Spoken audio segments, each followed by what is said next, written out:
Welcome to the Call of the Netherdeep, hosted by Fool's Moon Entertainment Inc. We play here on Twitch every Sunday at 5 p.m. Central Time, and we hope that you will be joining us as this intrepid band of would-be heroes, embarking on the newest adventure module for Dungeons & Dragons, set in the realm of Exandria, the setting created by Matthew Mercer and all of the lovely folks on Critical Role. Fans of that show and some of my players in my other campaigns here may recognize some people, places, and things, but knowledge of years and years of another live play stream is not necessary. Today's episode is brought to you by us, our lovely party. So, let's get some quick introductions out of the way. I am Sadako, she, her, and I will be your DM for this adventure. And why don't we go around and let all the fine folks out there know who we are and who we'll be playing. Who's the first victim? If nobody speaks up, I'm gonna pick someone. I got it. Hey y'all, I'm Crimson. Crimson Galaxy. That's Krimsin, because I'm not me without a little bit of sin. My pronouns are they, them, she, and they, and today I'm going to be playing Button Balance, the Goblin Wizard. Very nice, very nice. Who's next?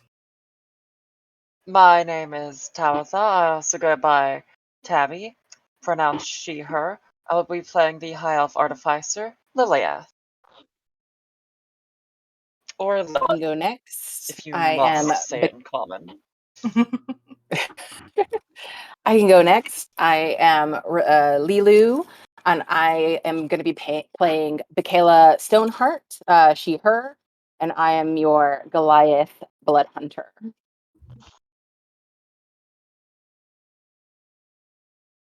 I guess I'm next. My name is Scythron. I am playing a tiefling sorcerer, and his name is Thorid. He goes by he or him pronouns. And I guess I'm last. Hi, I'm Anna. I am going to be playing a human cleric named Claire Flores. She, her. Yeah. All right. And let's not forget our Twitch chat. Throughout the game, you can redeem croissants to interact with us in various ways, such as reminding our players to hydrate, giving us a posture check, or to even bend the ear of the gods and change the fate's designs through rerolls. And exclusive to this game, as the party adventures through Exandria, they will cross paths with another rival adventuring party who are trying to complete the same quest as our players and scribe their names in the history books as heroes. A request from the audience to show us the other side will give viewers a peek at what the rivals are up to, their interactions and trials that they face as they race to the finish line as well. With that, what do y'all think? Y'all ready to do this? Yeah. Say no, is it too late? No, I'm joking. Absolutely. Oh, friendly reminder, everyone on Roll20 at the bottom right, be sure to click the little drop box where it says as and change to your character. Correct. That will also change your image. Yep. And on the settings, your display name. Where are we clicking?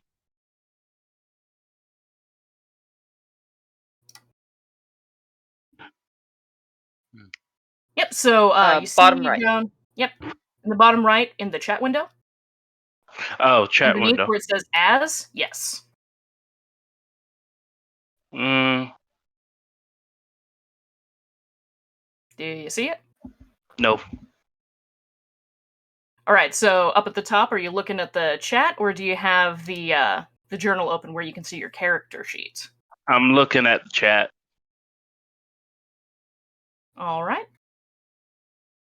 And at the bottom next to the send, it doesn't have as and then a box. Oh, okay. Yeah, that one. That's the one. Okay. Yay, I see everybody's icons changing. It's great. My icon is not changing.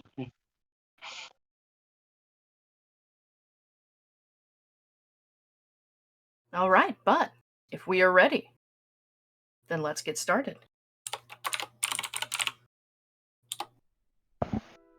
We begin where legends are still being born. In Exandria, a world of myth and magic. Ladies, gentlefolk, and gentlemen, welcome to Wildmount. A land scarred by the calamity 1,000 years prior, divided by both jagged terrain and political powers. The Menagerie Coast is a collection of city-states united under the Clovis Concord, which monopolizes the southwestern shores and ports of Wildmount, thriving on open trade and cultural freedom. Beyond the Sirios Mountains lies the massive region known as Wynandir, bisected by the Ashkeeper Peaks. Western Wynandir is home to the Dwendalian Empire, an ambitious kingdom which has aggressively expanded its borders out to the 3 great mountain ranges of Wildmount. Northward, you will find the Graying Wildlands, a lawless realm harboring a curse which has kept it unconquered by human hands. This story begins in Eastern Wynandir. This story within the Kryn dynasty. After the prime deities and betrayer gods were locked behind the divine gate, a community of drow who had freed themselves from Wolf's Web emerged into the daylight for the first time from beneath the ruins of Gordranus onto a scarred landscape. Their focus of devotion, a primordial deity of light they called the Luxon, granted them knowledge of strange magics and of other realms of possibility, potential for their people, away from the poisonous lies of the Spider Queen. Under the leadership of Talis Kryn, Den Mother of Den Kryn and Keeper of the Luxon Beacon, these drow were the first in generations to sing in the light of the moons, dance beneath the stars, and bear the searing pain of the sun as a sign of their devotion. These drow renamed Gordranus, the abandoned bastion, Rossona, rebirth, after the other gift of the Luxon that the Kryn drow discovered. Devotees of the Luxon will share with those of equal devotion that if you are pious or recognized by your peers as an outstanding practitioner in your field, that you may be consecuted. By binding your soul to a Luxon beacon, you will not pass to the afterlife when you die under its light, but you will instead be reincarnated into a new body to continue your previous life's work, honing your skills and knowledge to become a more perfect soul, and preserving the knowledge of days past for future generations to learn from. In theory, anyone who serves the light may be so recognized and granted the right of consecution. In practice, however, the noble houses often ensure their members are consecuted, and as such maintain their power through generations of subterfuge and political junking. Worship of the Luxon has spread across the plains of Xhorhas, as the Kryn dynasty has negotiated access of the ascension of dozens of tribes and bands of orcs, goblinkin, gnolls, humans, lizard folk, kobolds, and other so-called monstrous races, all of whom, theoretically, enjoy equal legal protections under the banner of the Kryn dynasty, even if they do not yet accept the Luxon's light. Our story today begins in Jigao, far from the front of the war with the Dwendalian Empire. The chaos here is best described as, what, have you never seen a festival before? Goblin children run through the streets, screaming with mirth, while orcs, humans, drow, and people of countless other folk clink tankards, hurl hatchets at targets, stuff their faces with meat pies, and plunge into the frigid waters of the Ifalon River, all in the name of friendly competition. The city is celebrating its annual Festival of Merit. Many of the Xhorhasians present here today are famed warriors, skilled athletes, cunning con artists, and talented arcanists. Among them are Liliath, an elven mother who has packed up her workshop and traveled from afar for her son's wedding. Thorid, a young tiefling man scarred by his first memories of battle, but who always longs for the next. Clara, a human who left the wastes of the south to pursue the arts, and ultimately to pursue a higher calling still. Button, a goblin from the mysterious eastern coast who has joined the movement for goblin rights under the dynasty. And Bakila, a Goliath with a curse in her blood and a hunger for adventure, both of which have brought her down from the mountains. Though these are the protagonists of this story, today they are but a small handful of excited festival goers amid a merry throng.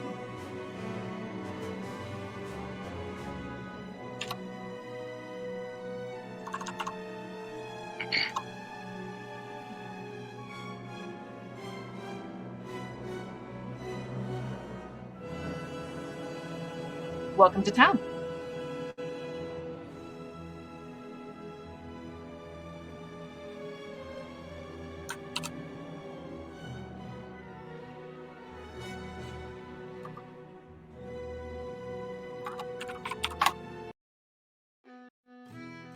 Slightly jarring music bit, but we'll get it worked out eventually.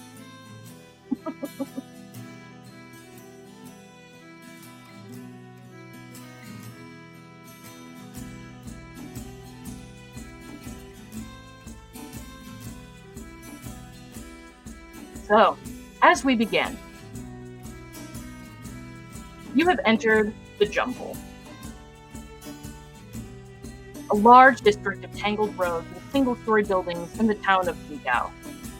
Throngs of people, most of them orcs and goblins, move through the streets, laughing, singing, running, and sightseeing. All are enthralled by the raucous sights and sounds of the town's Festival of Merit. You hear snippets of conversation as people pass by. A goblin mother telling her children not to go near the baby horizon-back tortoises. A drow guard in shining insectile armor complaining to his partner that his gauntlet was crushed by a hulking orc while arm wrestling. And a pair of young orcs in swimwear hollering as they rush towards the banks of the Ifalon River. All around you, colorful signs and banners point towards festival booths surrounded by cheering people.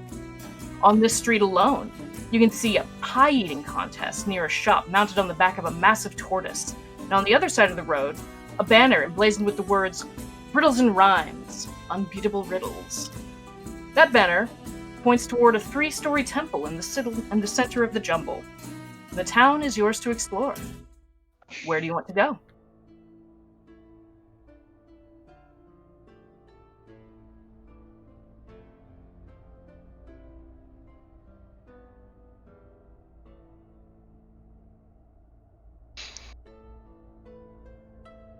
So wait, I'm sorry, one more time.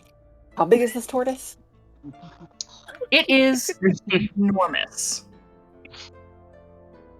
Huge tortoise. I'm There are Close on the multiple map. buildings on its back. That's where it is? Oh my heavens above. That's where one of them is. There's another one over here. And, if you kind of crane your neck, you can see another one over here. How do they keep them stable? How do they keep them from moving? Oh, the tortoises do move. Oh my gosh. But they move very slowly. I see. I mean, it wouldn't Okay. make a whole lot of sense to build your house on the back of something that moved fast. Fair enough. What if you're going to build this tall?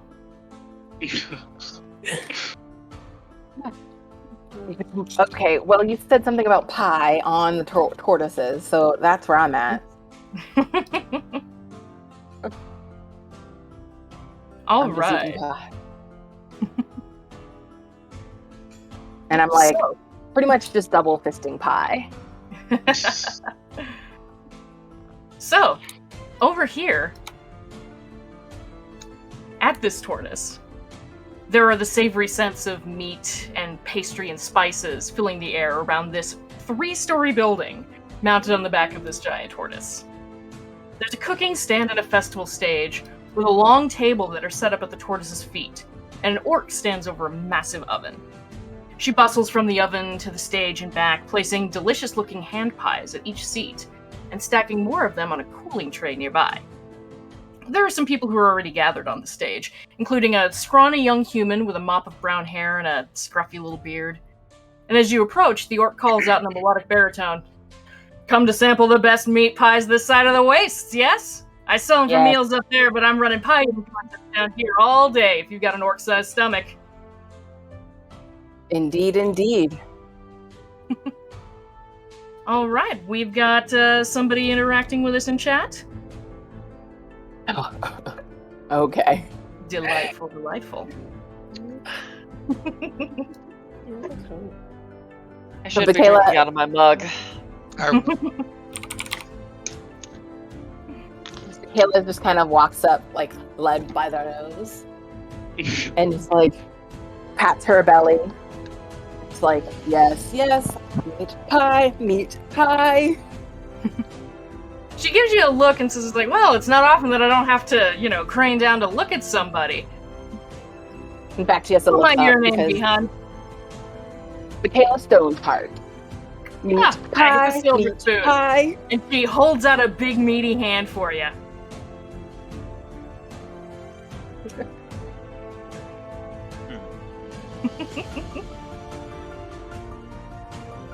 So, But yeah. What do Yeah, I gotta join the do to get some competition? pie?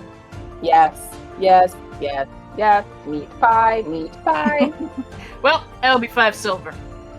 You know, gotta cover expenses for all these big stomachs. How many pies do I get? Oh my goodness. Mika. I know I'm not insane, but no one knows what I drank either.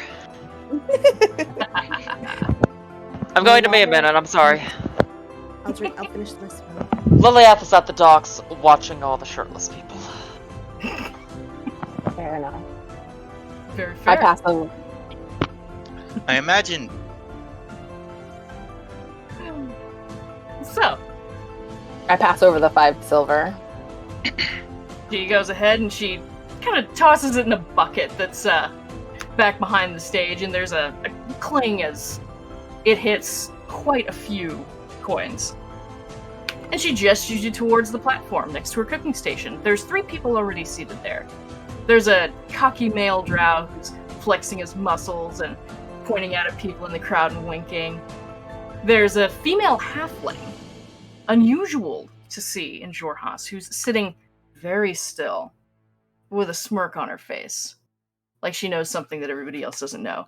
And the young male human who's kind of scanning the crowd like he's looking for someone in particular. I try to sit, but my knees come up because regardless of how tall it might be, my knees are going to come up to my face because I'm 6'9", so there's no possible way this furniture's made for me. You'd actually be surprised. She kind of gestures you towards one end where there's no tablecloth, so it's a lot easier to just kind of stick your feet out underneath the table and prop them right there on the edge of the stage. She's about the same height as you, so she gets it. Ah, lovely. She kind of slap on the shoulders. Says, all right. On your marks. Get set. Eat. All right, So- let's do it. Yeah. So, as you eat your first pie, it is absolutely delicious. The meat is seasoned to perfection. The crusts are light and fluffy, just the right amount of little crumbliness to them. But you don't have a whole lot of opportunity to really, savor it, since this is a pie eating contest. You gotta put away the pies. Easy. Knock it back. Yep, you knock back the first one, no trouble. For the second pie, please give me a constitution check. These pies are unusually filling, and you're eating fast. Saving throw? A Saving throw? constitution check. Okay.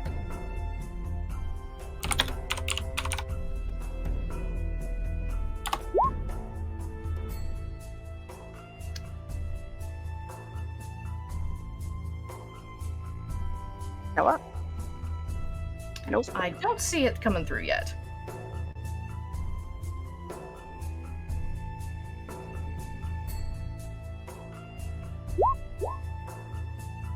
There we go. All right. Second one goes down no problem. It's nothing you can't handle. And the other 3 of your competitors all look like they're doing all right as well, putting away this second pie. As you come to your third, please make me another constitution check.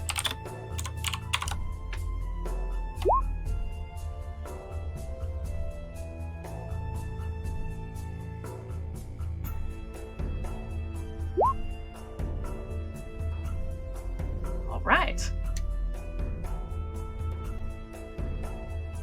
You make it through your third pie, and kind of glancing down the table at your competition, this skinny human is still putting him away, and it's pretty clear looking at him. It's like, yeah, he's a growing boy, so he can probably eat a dozen of these things and be all right.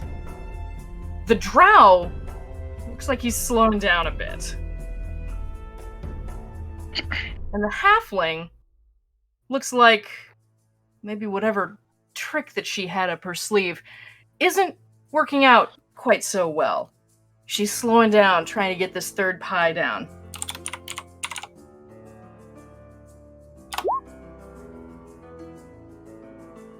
The drow pushes the last bit into his mouth, like flexes for the crowd, and then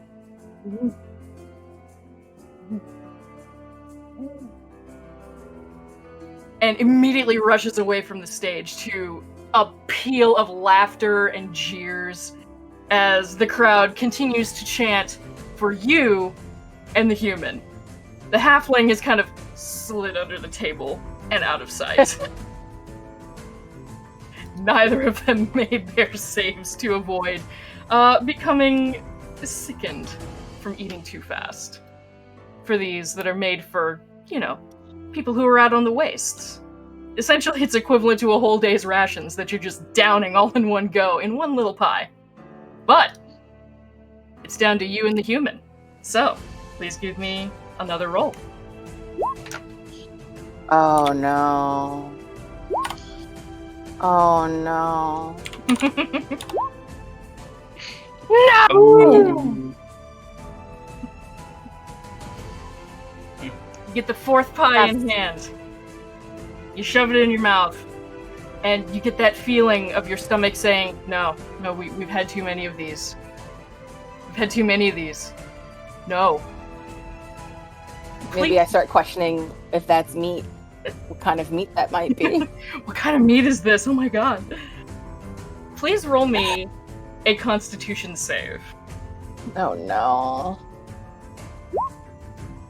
Alright. You get it in your mouth, and you pause, kind of like that just wait a minute. You look over, and you see that this human is onto his fifth. No! Just putting him away. Like you're shoving your chest up and you're like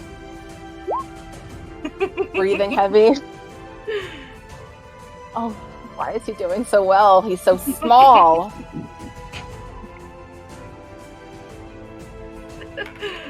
He gets one more in his mouth, and his cheeks are all puffed out. And you notice that he hasn't swallowed this one yet. He's... No.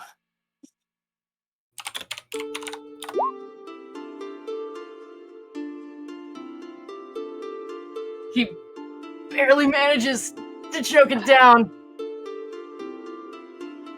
He looks at the next one. This would be his sixth. He looks over at you. You've only got 4 cleared plates. He's got 5. Agatha is just cackling as the crowd continues trying to cheer the both of you on, even though you both hit the food wall pretty hard. But she says, all right, guys. Come on, I think that, she slaps the both of you on the back.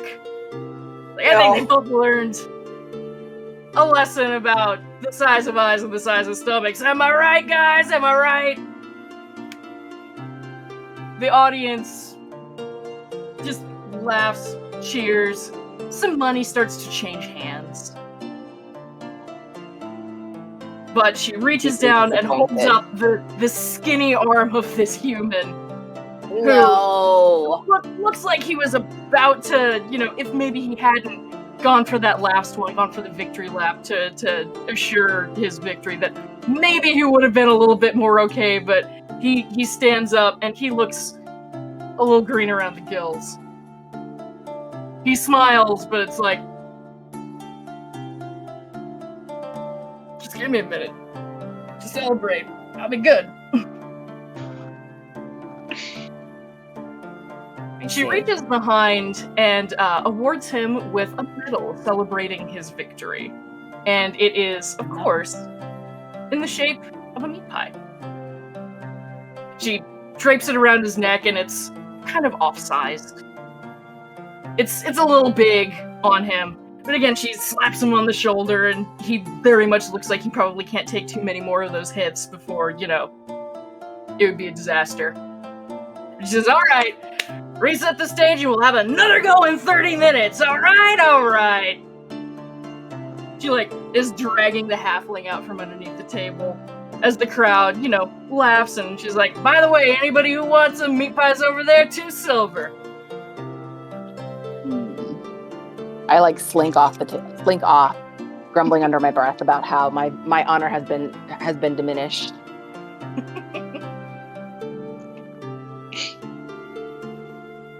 The human disappears from sight for a second. And then when you see him again, he looks like he's doing quite a bit better. Now he's like, "Okay, I'm gonna need to go get some water," but he wipes his hand. He says, "Hey, good job." I don't need you to talk down to me, you small thing. He's looking up at you. He's like, I mean, not really talking down, but yes, you are talking down to me. My honor will be. I will regain my honor. All right. One day. On pie. Yeah, because it's just a game. No. It's a competition, and competition matters. Well, I mean, yeah, but we will fight again in another arena on pie. Maybe not on pie. Yes. Battle has to be equivalent. Interesting. Pie. And I just kind of turn around and walk away. He holds a hand out to shake up the future pie competition, but you turn and he's like, he walks off.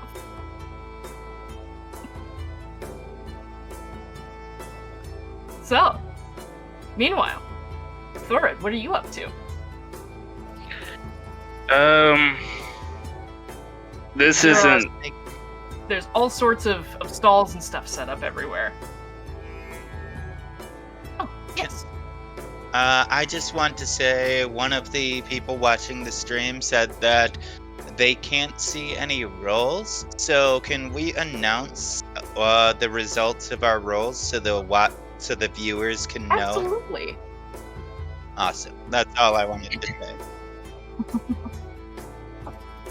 No problem. We will go ahead and make sure that all of the rolls are known. Okay. At least the ones that are knowable. Wink wonk. They missed out on the DM getting a D getting a nat D20. A nat 20, yeah. Silly human. Also nat 1. There's one of those, yeah. There's one of those for the draw. It's his spectacular loss. But Thorid, what are you up to? There's all sorts of stalls and competitions around. There's a maze that has been erected to the south.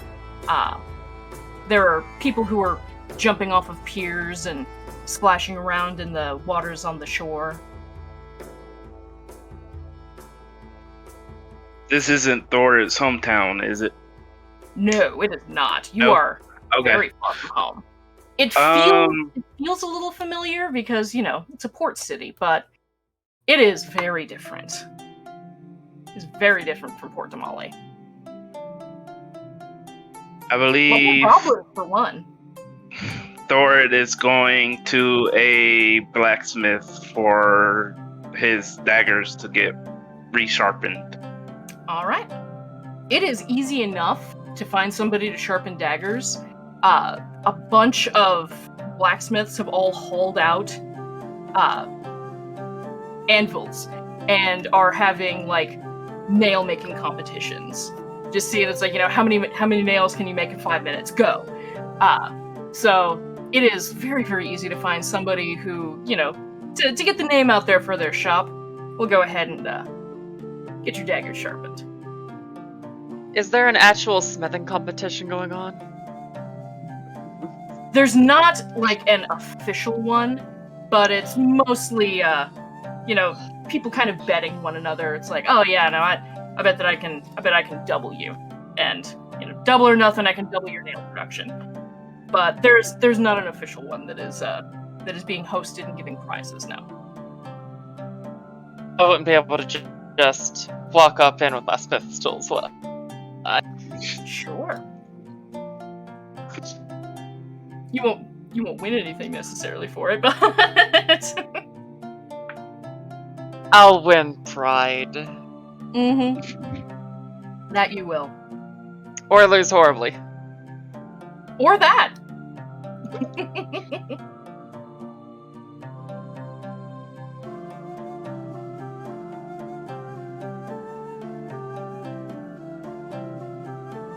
Artificer's gotta artifice. Artificer's gotta artifice. For sure. There are other competitions that you guys can see going on as well. There's a large arm wrestling competition that is happening a little more to the north, closer to the barracks, as you might expect.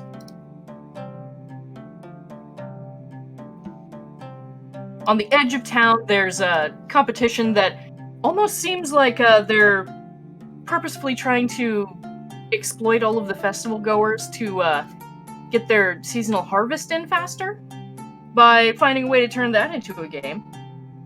Some very enterprising individuals. There's an announcement that soon there is going to be a Herding the Horizon Backs competition.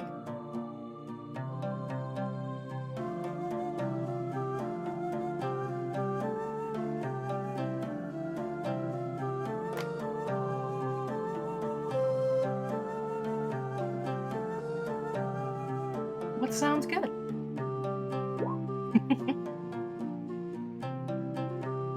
Trying to think. Claire is very holy. Meat pies, not her thing. Harvesting, not her thing. Not her thing. Now, art. Is there like any carving competitions? Just regular painters along? Anything artsy? You can see that there is like a art competition. All of these artists have been working on their pieces for weeks, though, and they've all already been pre-submitted and are simply waiting to be judged by the public. Well, Clara is there, and she's judging harshly. She's a little judgy judge. She's a little judgy judge. She's from an artist guild, Absolutely. The crafts guild. This horrible, this ugly, my heavens, this atrocious. What? And she's saying this out loud. She does not care. Who made this piece? Horrible.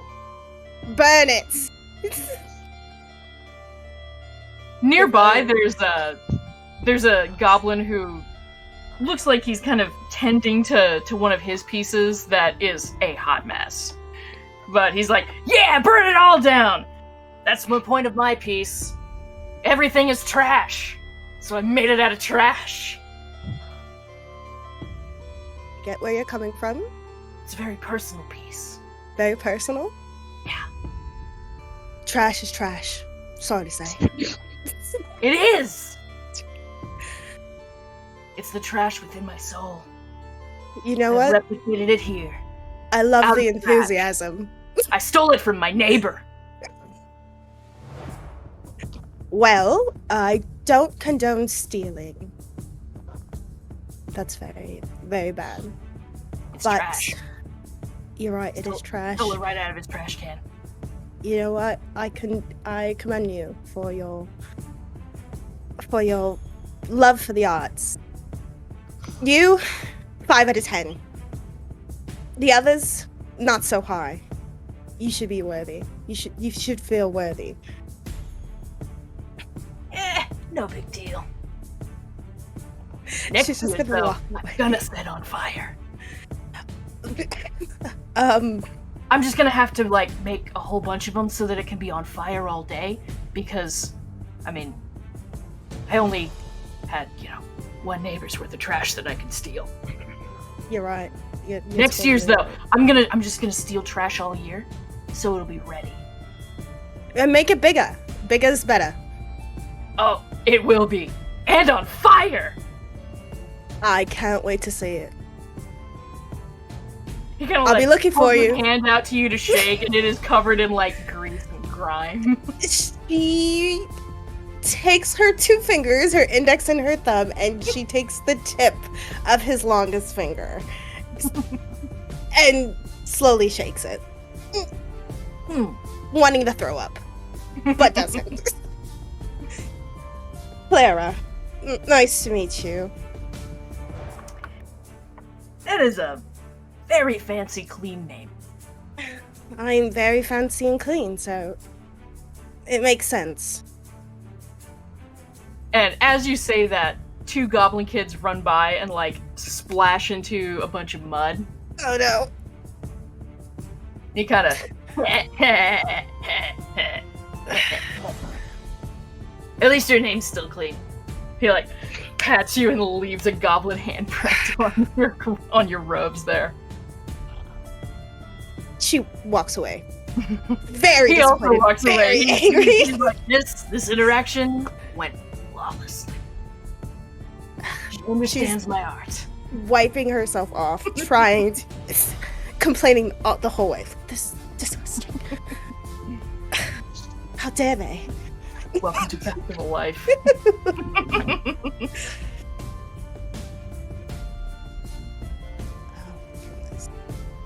So, speaking of goblins, Button, what are you up to?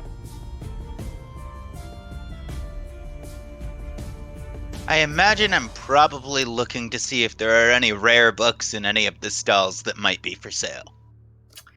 Rare books. Looking through, you don't see a whole lot of books that are out for sale.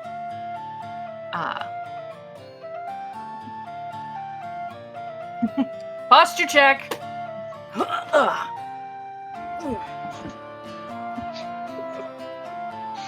Thank you, Mika the Drunk, for making sure that we are all sitting with our backs straight. And pinkies out. Nothing straight about me right now. Pride Month! Actually, I'll be right Yeah, back. I'm going to get you some about any of water. us right now. Well, if there's no books out here, then I'm gonna go to the library. All right. As you head down kind of the main thoroughfare, one that doesn't have the big potholes that have been left by these enormous tortoises walking through dirt roads, you do happen to pass by the Riddles and Rhymes stall on your way towards the temple and the library complex. And you can Maybe see I'll standing- stop there. Yeah, you see standing there another very elderly goblin. And this is Elder Kolbu Kaz in blue robes, who is standing on a bunch of stacked boxes in front of, besides 3 tables. One has a wooden box, the second displays a glittering star map of the Exandrian sky, and on the third is a row of colored bottles. And the banner hanging over the setup reads, "Test your wit with me against these riddles 3.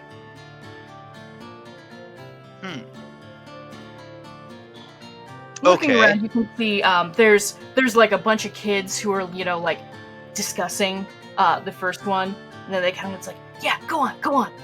And one of them, it's like, you kind of glance over when one of them receives an electric shock, and all of the other kids laugh and run away.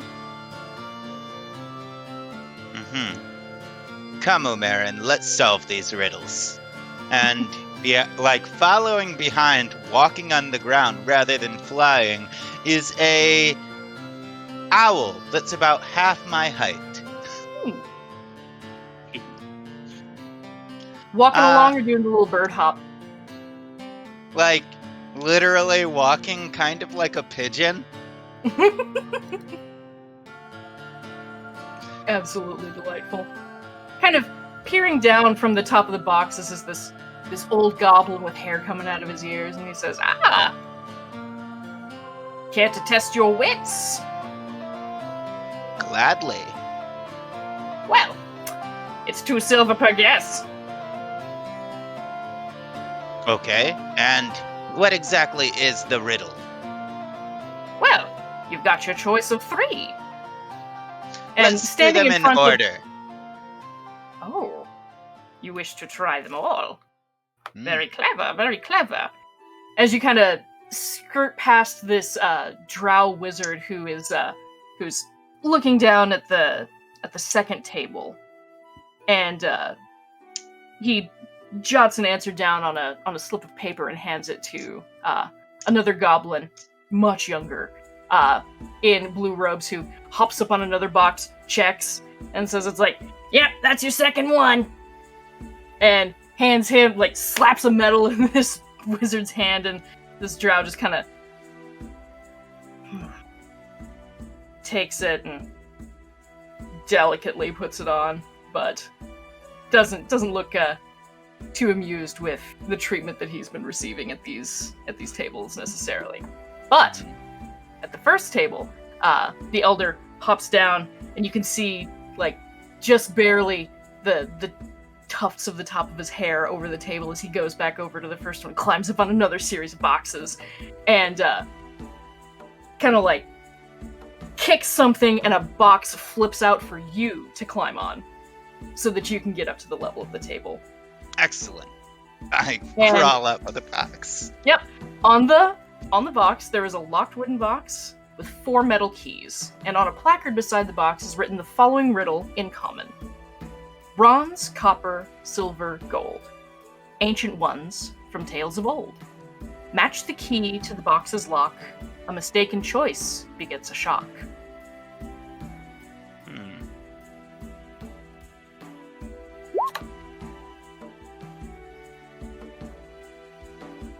Toss that up. Yeah, can I just... There.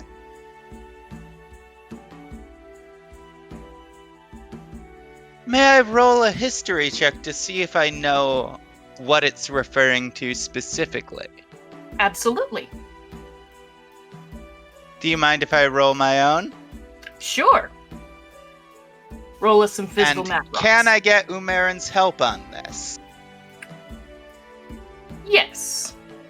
We can use Excellent. physical dice. We can use physical dice. Woo! I'll probably only be using them for, like, super secret rolls, but... That's only a 17, though. Only a 17? Alright. So, having a look at what you have spread out here, there's 4 keys. Each one is made of a different material as listed out in the puzzle itself. The box has a lock on it that is dragon-shaped, with a fluted crest. The edges are decorated with pearls and seashells. And thinking on this... What type of dragon does it look like? Just looking at it, it kind of looks like a generic dragon. But with aquatic decorations, this is probably meant to represent a bronze dragon. Excellent. I'll use the bronze key. Very well. You reach for the bronze key, you stick it in, and there is no electric shock. I open the box. The box opens up, and there's like a little piece of parchment that has like a smiley face drawn on it with long goblin ears. He says, Next puzzle. You solved that one quite quickly.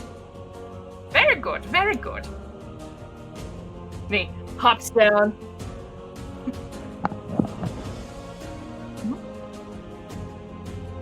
Alright.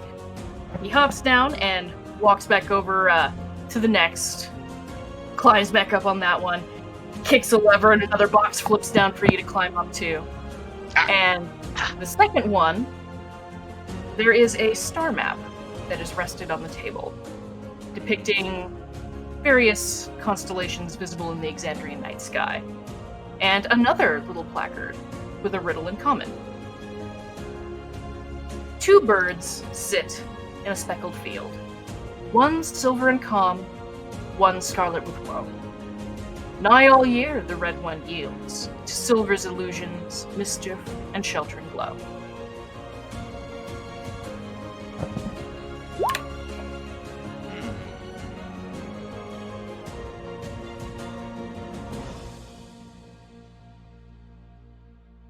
One silver, one scarlet. Well, this is obviously a missive about the sun and moon of the sky. Wait, there are 2 moons in the sky. One of them is red. You know what? I don't know. I'm gonna roll what should I roll to try to figure this out? You can roll me either history or religion, whichever you think. History it is. Natural 20. Nice! Woo! First player natural 20. I'm not going to claim the first nat 20 because I was rolling a lot of Actually, really wild because I'm using Omarin's help. I actually rolled a natural 1 and a natural 20. Take a picture of it. Take a picture of it and put it in the chat. Yeah! Discord chat. Show your nat 20s.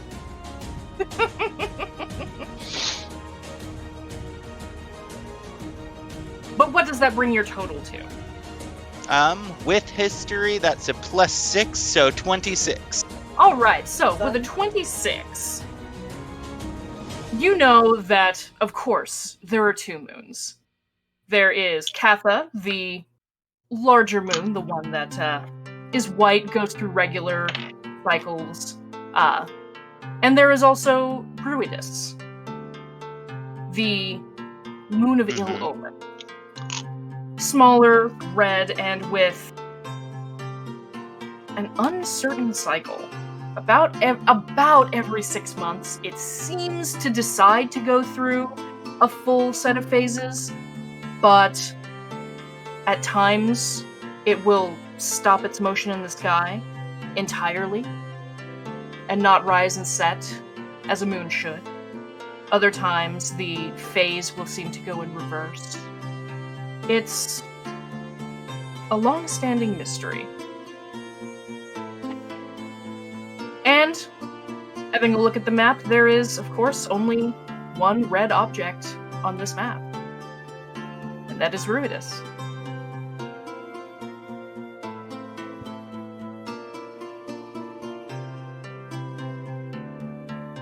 You're very, very confident that you're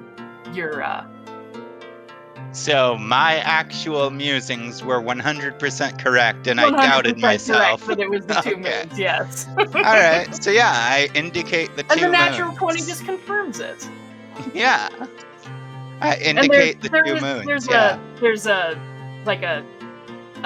bunch of little pieces of scratch paper for you to write your answers on, so that, you know, some jerk doesn't just yell out the answer and then spoil it for everybody, because, you know, the Elder spent all year coming up with these poems and getting the calligraphy very nice and everything, and he would hate to have it ruined. So. Excellent. Yeah, I'll write it down and hand it over. Mm-hmm. Yep.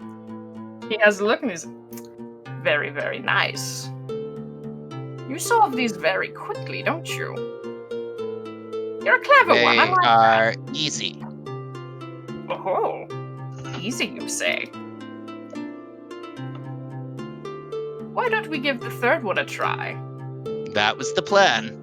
He hops on down, and all of the other goblins who were kind of attending this stall kind of like pause and like look at it. It's like, oh, somebody's going for the hat trick.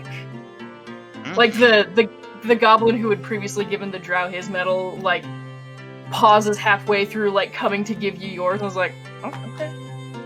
Wait for the third one, I guess. The drow also is kind of watching.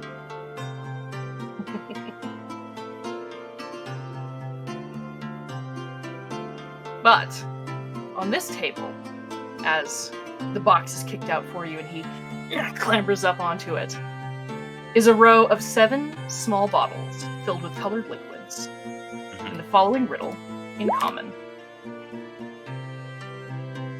Always sat to the purple's right. 3 are juice, 1 burns like flame, and no 2 colors taste the same.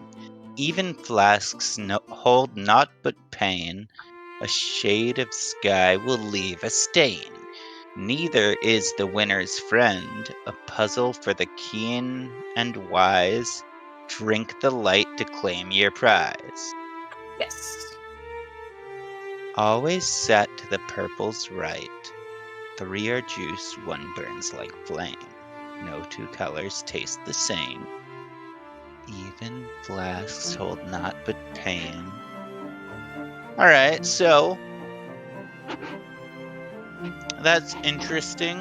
Mm-hmm. So I take it one of them is purple.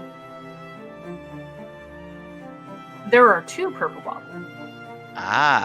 Let me is one of them counting from the left even or odd? I can make this a little bit easier than just trying to keep it all in your mind, but... Yes, because if I had a visual representation, this is another easy one.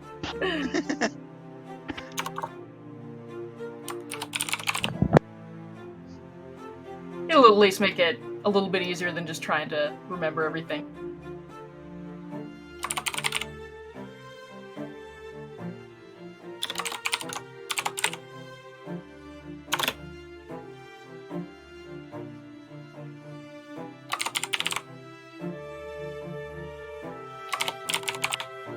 All right.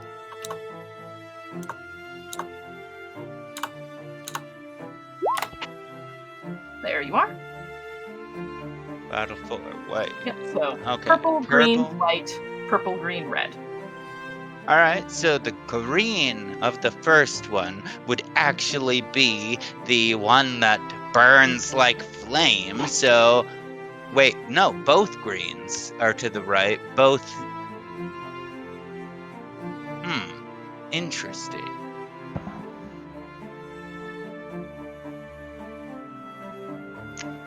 Sorry, I'm not the only one that struggled with this one.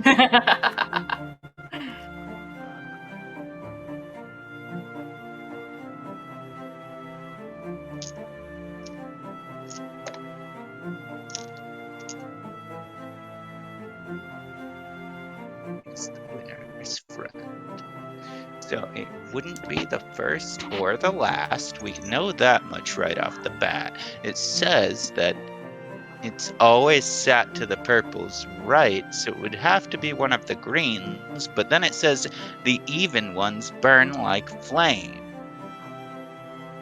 Oh, no, 3 are juice, 1 burns like flame. Oh, I misread that. No 2 colors taste the same. Even flasks hold naught but pain. But both of the flasks to the right... You know what? I'm rolling an investigation check. Sure. Go ahead and, yep, roll me an intelligence check. Oh, we have a request to stretch! Mika the Drunk is wanting to make sure that we are happy and healthy. Okay, I can be one of those things. Yeah. I can be one or the other, hon. Alright, so And that's I'm a 17. happy. Alright, total of 17. Mm-hmm. So,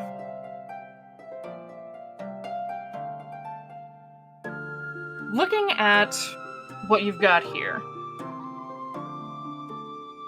you know that a certain number of them are juice. It has to be that the first and last bottles are juice because they're Mhm. tasty but won't win the riddle. Mm-hmm.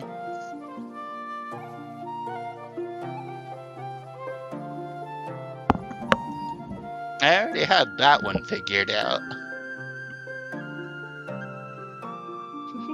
We What's- also think, going through what's- there, Hmm. so if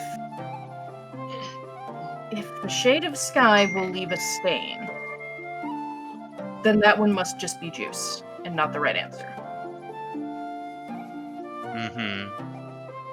I wasn't even seeing that one, to be completely honest, because Yep, it was off next to your name. Yeah, bottle number 3 is sky blue. Uh-huh. And it says it's always set to the purple's right, so it would have to be one of the two greens, but then it also says that even flasks hold naught but pain, and both of them are even flasks, and that's where I'm getting tripped up. Have fun.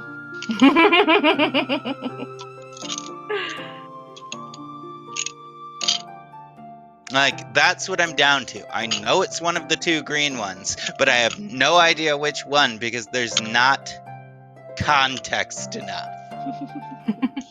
Yep, so 2 of us are brewed from blight and always set to purple's right. 3 are juice, 1 burns like flame. No 2 colors taste the same. Even flasks hold naught but pain, and shade of sky will leave a stain. Oh, The- 2 of us are brewed from blight. Okay, so I missed that sentence too because of how it is. Yep. Okay, that makes a Yep. lot more The sense now. tasty All are right. those at each end, neither is the winner's friend. All right, that makes it okay. I have this. I take the white one and drink it. All There right, you go. you pick up the white one, and you drink it, and roll me a Constitution save. Uh-oh. Oh, just 1 die this time. 11. All right. So you confidently reach out, you pop open the white bottle, you drink it, and immediately your mouth is in pain Oh. as you down spicy pepper oil. Mm, The white bottle, tasty. number 4 in the middle. It's like, that's not. I don't think that's what they meant when they said no, drink it was light. the purple one. It was number 5. Yeah, you're And- right. The elder just kind of like, not so simple, is it? I grabbed the purple one and drink it. Which And number 5. bottle number 5? All right. He's just like, oh wait, no, wrong number. I'm bad with numbers. You pop that one off. You're down number 5, and there's still heat, but this is more of a gentle warmth that settles in your stomach, and your skin starts to emit silvery light. Hmm. He says, that's a little bit more in line with what you were supposed to have.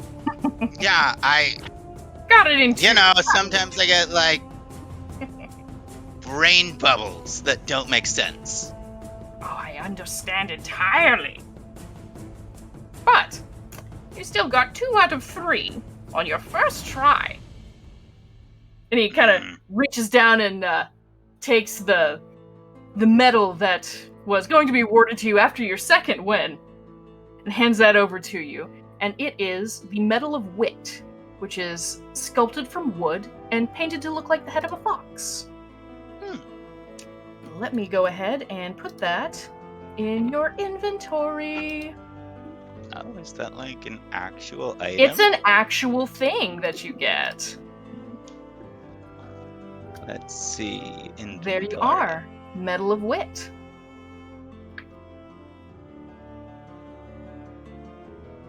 And as you take it with your arcane training, you can feel that there's some magic to this. This is something that, somebody actually prepared and, wanted to make everything nice. Oh. Interesting. Well, that's cool.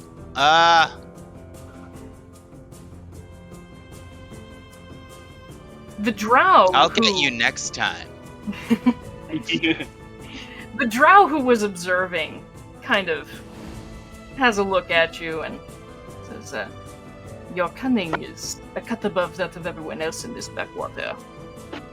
Do you plan on participating in the grand finale at sundown? I'd be There's a interested in grand testing my finale? wit against you. Yes, there is a grand finale at the end of the day. I'll be there, but only because I don't like the way that you're treating everyone else. Intelligence isn't something that should be lorded over. It's something that you have to learn. It's not, you can't just say that you're better because you're smart. No, but I can prove it. And he turns and walks away. Just That's right, walk away. smarmy as hell.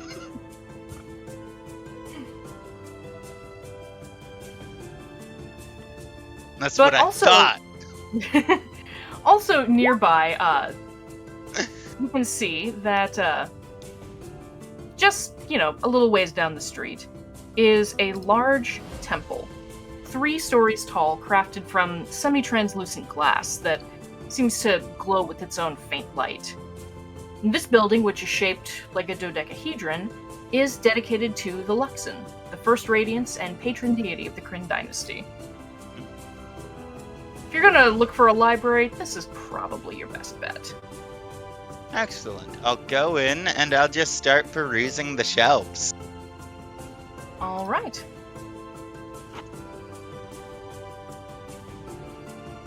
So, heading in, there is another drow. Female presenting, who, kind of sees you come in and, welcome. Is there something I can assist you with? I'm pretty good at finding stuff on my own. I'm just looking around. Very well. I will leave you to your seeking. She Excellent. she turns and leaves. And nearby, you see that there is another goblin. He's dressed in heavy plate armor and is kind of... It seems like he's weighed down by it a little bit more than he might have expected. But doesn't meet the strength requirement. I gotcha. he's doing his best. But he is sitting in the temple and he is praying. Even though it's silent, you can tell he's praying very fervently. I mean, that's his business. I'm going to go look at books. All right. So, just perusing the bookshelves? Yeah, looking for anything that might be interesting or anything that might have talks, like anything with like potential magical equations, anything like that. Just like anything that seems like it would be useful.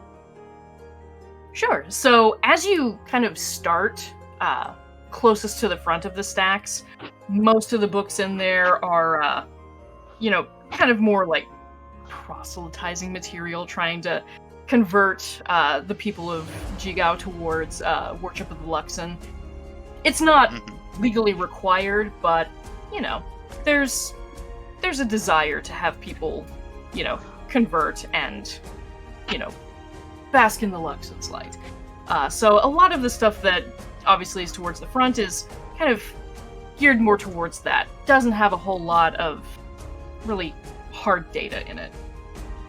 But as you kind of move deeper and deeper into the stacks, at least for what is publicly available, towards the back, you do find that there's a collection of some of the more recent annals of the Marble Terms Conservatory. And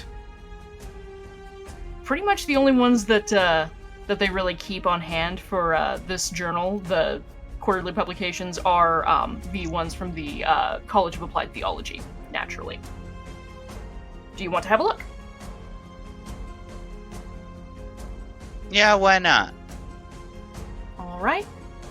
And you studied at the conservatory, right? Or were you self-taught? Okay. Studied at the conservatory. I am a 30-year-old goblin who's been at the conservatory for the last 20 years. All right. So you grab the most recent journal and you kind of start flipping through it, and you see some familiar names in there. Some folks who are colleagues. There's a couple of, quaint little essays in there from, would-be graduate students who think that they've, got a really unique take on something that, it's like, if you read the literature back about, 400 years, this has already been thought of. You're not special, kid. Going through, you do see that there is an article by a Professor White Lily on the combination of taking the equations for planar shift and teleport and recombining them in order to stretch out the period of time in which something that has been recovered from a location can be used to then teleport to that location, with allowances for potential drift, and to try to avoid running into more of the unfortunate teleport mishaps that can happen if you try to go to a place that no longer exists. And thoughts on the application that this might have in trying to locate new beacons. That is interesting.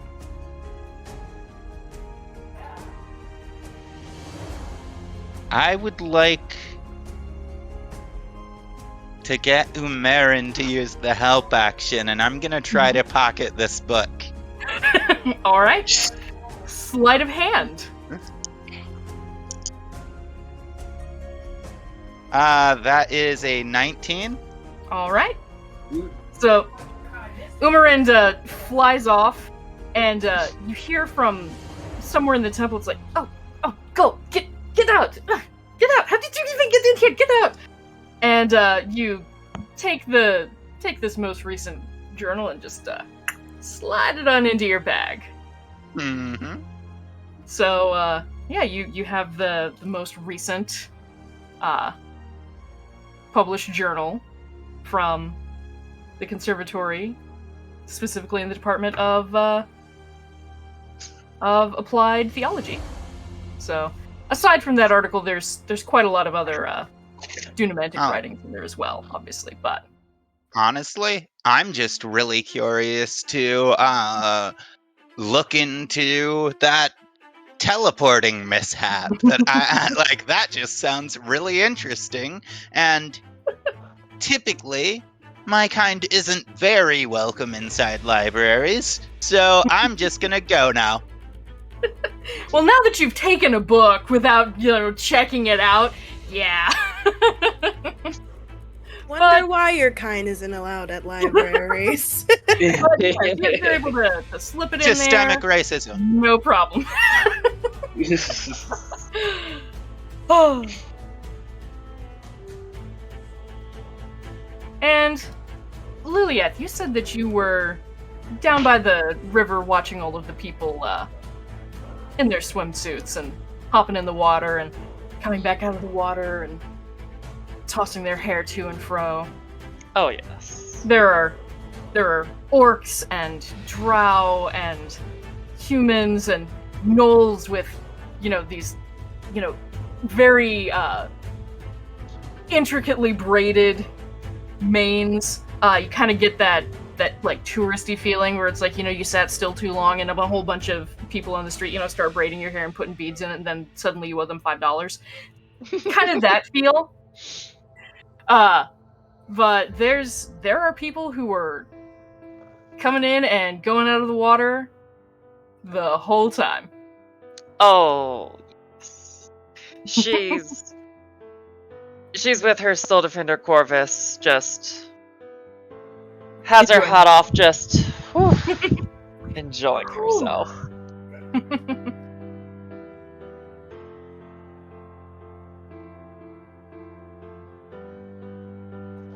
Very well. We have got a request for a GM intervention.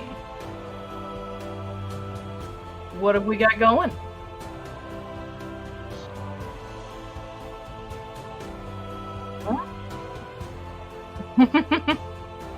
So, as you are sitting on the pier, you hear a fight breaking out nearby. There are several people who are gathered on the piers, and they are starting to argue amongst themselves. And a lot of them seem to be venting their ire at an old goblin woman who is responding to their anger with just an amused expression. That seems interesting. Go along, Corvus. I'm going to go investigate. Corvus kind of rises and follows. So, as you kind of start to approach, there's a little bit of, jostling and pushing and shoving. But suddenly, there is a brash voice that cuts through the chatter, and a blue-skinned woman just pushes her way through the crowd, and she stands protectively in front of this old chain-smoking goblin woman. And she says, "Look, she's not going to say it again. If you're here with a team, only one member of your team can participate in the challenge. The rules are clear, and if you can't handle it, then get off the pier." God. And she just stands there with her hands on her hips, looking like a disapproving mom, even though she's definitely not old enough to be a mom. Oh, I like her. After a couple of seconds of her, with her chest puffed out and just glaring at everyone, some of the folks, kind of back off and they murmur amongst themselves and say, "Oh, fine, it'll be me then." And people start gathering up along the pier to begin a competition, it seems. I'm going to approach that blue-skinned woman. Very well. Excuse me now.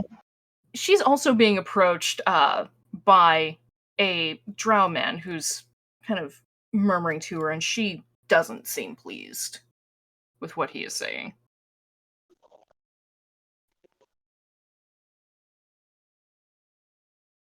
But as you approach, what do you say? Excuse me, is there some sort of competition going on? Yeah, if you think you're up to it. Kind of cracks her neck. And what sort of competition is this? She points out in the river to a rock a fair distance out that has a spear jammed into the top. Says, "Whoever gets that spear back wins." Whoever. Yeah.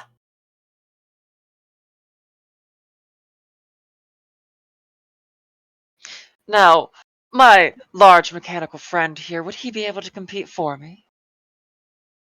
If you're part of a team, only one person can be competing, but I don't see why not. Ask her, though. And she kind of gestures to this old goblin woman who is sitting there, and she's like, "Yeah, I want to see your big metal thing go in the water. That seems like it's going to be real amusing. It'll be 5 silver to watch it sink." She holds her hand out. Oh, I gleefully palm her 5 silver. She takes it, and it disappears from sight immediately. Like, "All right, get your tin can up there to the starting line." Come on, Corvus. Corvus stomps along silently, following you to I'm so the happy starting I block. just had you waterproofed. All right. So, at the starting line, you can see that there is this blue-skinned woman. There's a lanky male orc who, he's got long arms, so he's probably got a pretty good, swim there. There's a female human who, is pretty built out, and there's a goblin who looks like he was probably put up to this by the old woman who is running this competition. He looks incredibly surly and does not want to be here. But these are our competitors. So, you're going to put Corvus in? Oh, absolutely. All right. I have a question. Yes. How far am I from where the competition is? Not that far. A lot of the folks who have blacksmithing shops, obviously because of the fire risk, are pretty close to the river. So most of the places where they had their anvils and everything set up are, just along here, kind of close to the boardwalk. So you are not far at all. You probably even heard some of the fighting and definitely the yelling. Would I be able to go and check it out? Absolutely. Okay, I think that's what I'm gonna do. All right. And what is Corvus's athletics modifier? Better than mine, +4. +4. And he has a speed of 40 feet. Very well.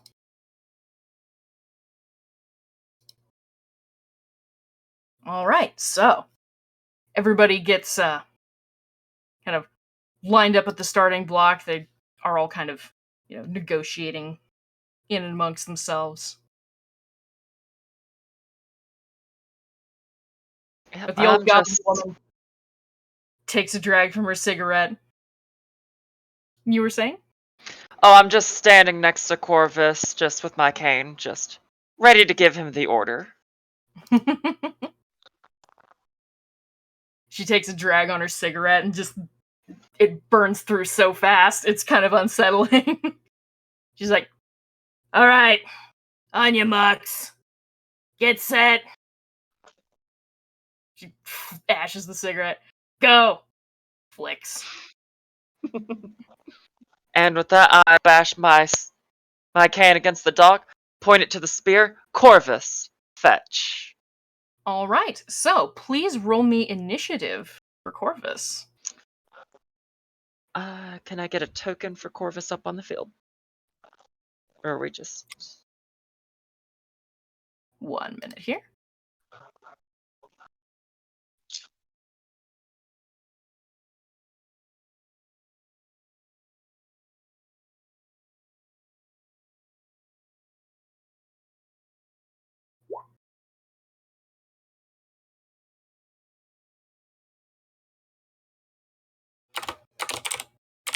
I will just go ahead and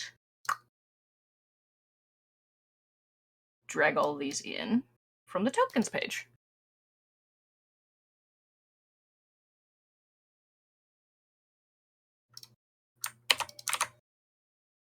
One, two,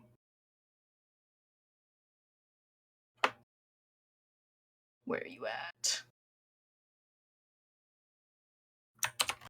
3.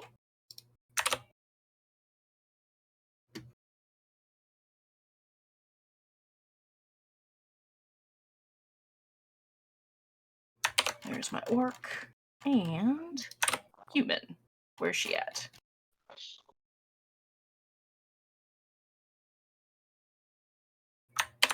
Boom.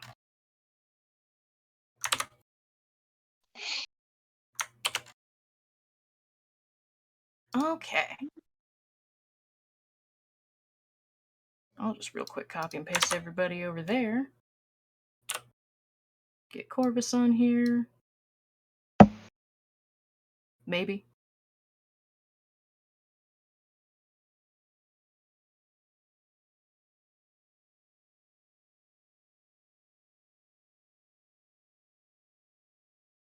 Oh, roll 20, you're being delightful.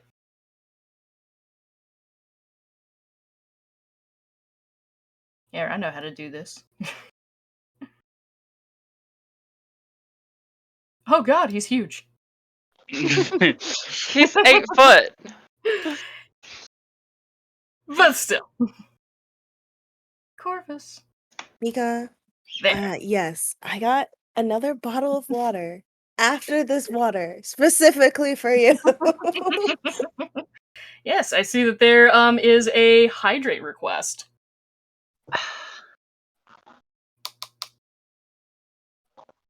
From me, because Liliath is currently thirsty. I guess. I'm not apologizing for this character. No one would have it any other way. All right, so getting initiative in here.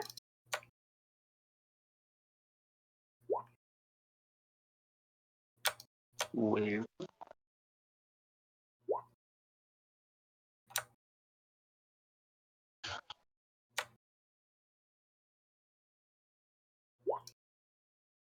BT, are you going to go also? Are you going to be in the game? Well, Are you just technically watching? it's already started, so I'm kind of late to it. You can observe. He was running I'll up and he said, observe for now. darn, you missed it. All right. I'll watch Okay. for now. He watches the cigarette flick.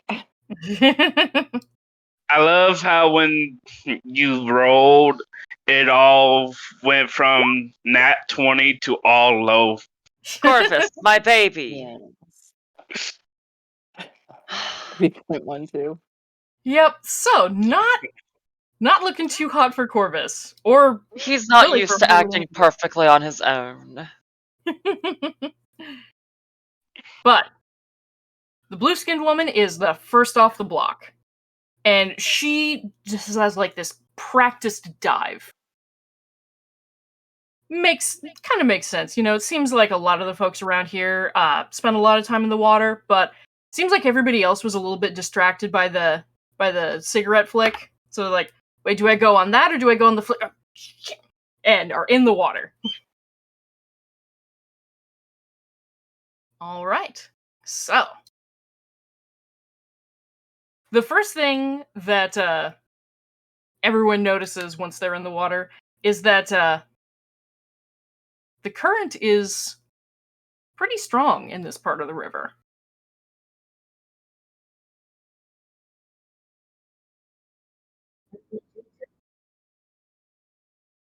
Ooh, very well. How about we give Corvus advantage on that initiative then? Oh. Wind the clock back a little bit. Natural 20! Natural 20! Up the chaos. chaos. Oh my. Oh no. Up the chaos. I want to see fights in the water. I want to see sharks. I want to see piranhas. I want to see chaos, chaos, chaos. Oh, don't There you worry. will be sharks. There will be much. So, with this intervention, Corvus anticipates the timing, just the perfect clockwork mechanisms in his head. From on your mark, get set, he knows when that go is going to hit, and he is off into the water.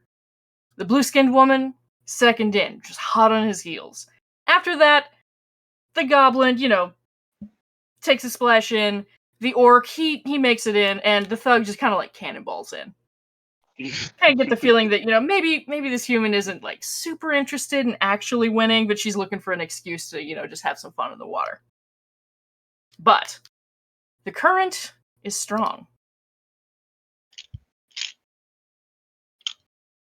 And what is Corvus's swim speed? Corvus does not have a swim speed. So, Corvus will be moving at half speed. Which his half speed will be 20 feet. Correct.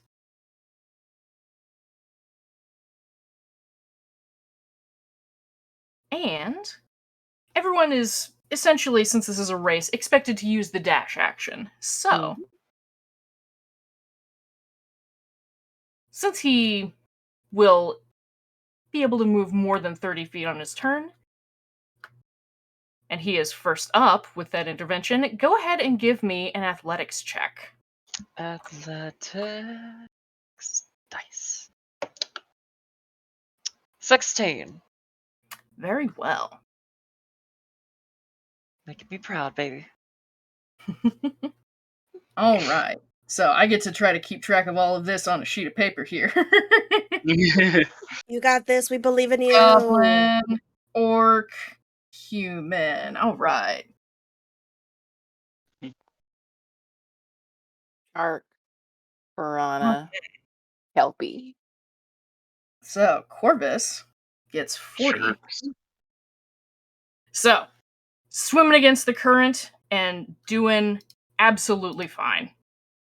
The extra bulk of this metal is really helping him out in a way that the others hadn't necessarily anticipated. However, the blue-skinned woman hasn't even broken the surface of the water. She is just, like, expert swimming just under the surface. And when she pops up, she has dashed out 60 because she does have a swim speed. It's fine. Corvus is still She's hot a on her natural tail. swimmer. Now, as for the rest, however,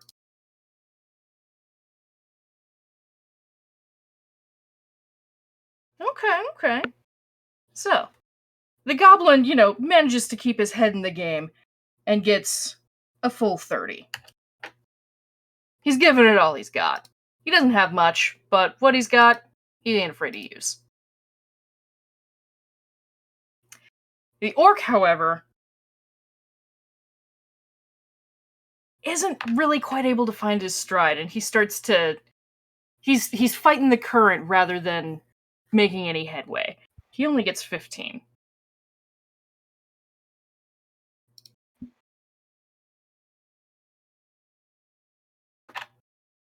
And the human woman also isn't making it very far. She also only gets 15 feet. Almost seems like there's something else that she's focused on for this race. But, as we come back around, Corvus. Another athletics? You're more than halfway to this island. And please roll me an athletics check. 22. Very nice.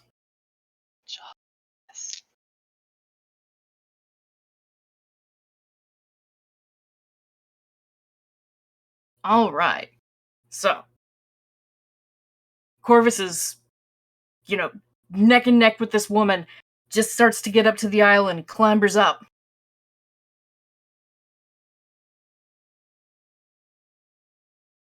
And you would be, due to your place in the initiative, the first to reach the spear.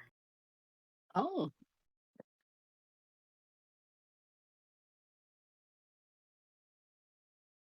Can he still grab it this turn? He can grab it, but he cannot pull it free yet. Because it was movement and then dash for his action. So he can get his hand on it, but he cannot use the action to pull it free yet. Gotcha. But that means that as we come around to the blue-skinned woman's turn, and she clambers up out of the water, she is going to try to take it from him. So, what is Corvus's strength modifier? Corvus's strength modifier is 2. He has a strength of 14. Gotcha. All right. So, please roll me a strength check. As you guys are now wrestling for this spear. 13. 13, all right. Just flat check. Yep, just a flat check. She rolls a 20. Dirty 20. Nat 20. So, as you guys are wrestling over this spear, she gets it up out of the ground. Corvus just robotically pulls back now that it's free. She does like a little twist to try to cross over his arms and get him to let go. She retrieves the spear and is back in the water. Does that trigger an opportunity attack? It does. Ooh, he's going to grapple her then. And You would know better than Oh, to. shit. now it starts to get spicy. So, 22. all right. So go ahead and roll that athletics for that grapple. So I rolled ahead, my bad. 22. All right. That beats her 17. She goes to try to jump in the water, and Corvus just wraps his arms around her waist. And she's not going anywhere. She's like, hey, let go! Meanwhile, the others continue their journey. Just a loud negative beep from Corvus.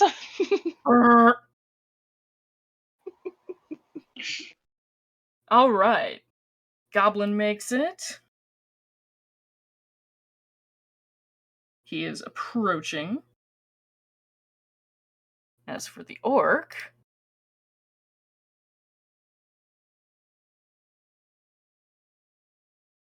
oof.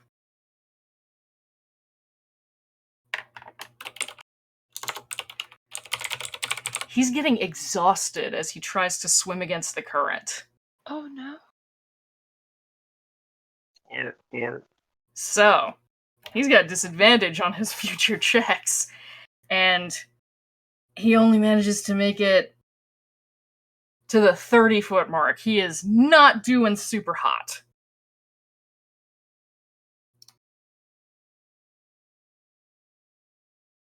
Same with the human. She only gets to 30. You're not quite used to swimming. Not like this. Now with these exhaustion levels piling up, it's not going to be super great. But we come back around to the top of the order. Corvus is grappling the blue-skinned woman who has the spear in her hands. I'm just gonna roll a d20 for myself to see what he would do in this situation. Mhm. Because 4 brain cell. 4 brain cells.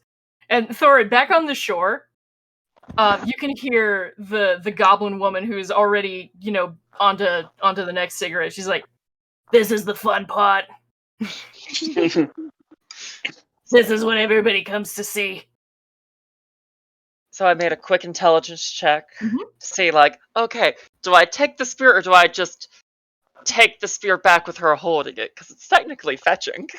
I got a 14 plus a -3, which is still high enough for him to know just the spear.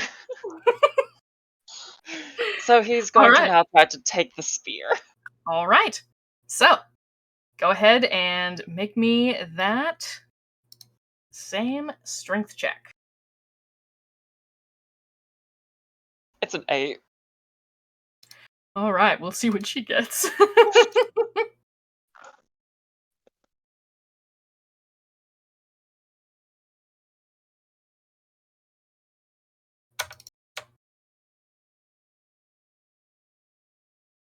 She's also got an 8. So, Corvus is like reaching and she's like holding it out, trying to do like the. But a turn goes by for you. He still She is has going some to. movement. That's true. He's just gonna walk off that platform holding her. Okay.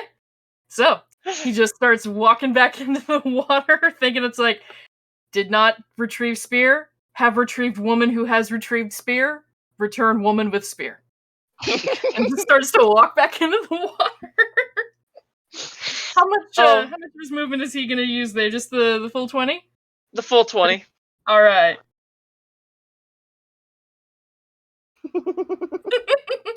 So, she's kind of it's like, hey, what the hell are you doing? As she is being carried now into the water.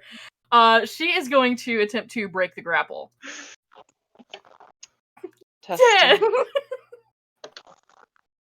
18. Yeah, she is still grappled. And she can't use any of her speeds, so she's just being towed along, currently at 55 on the way back.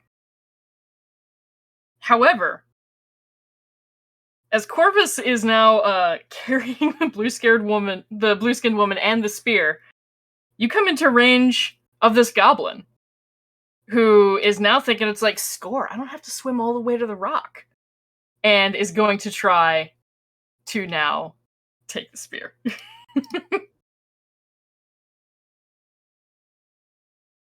Nope.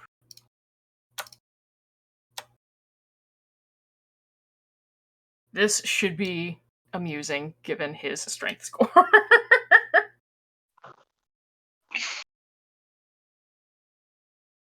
All right.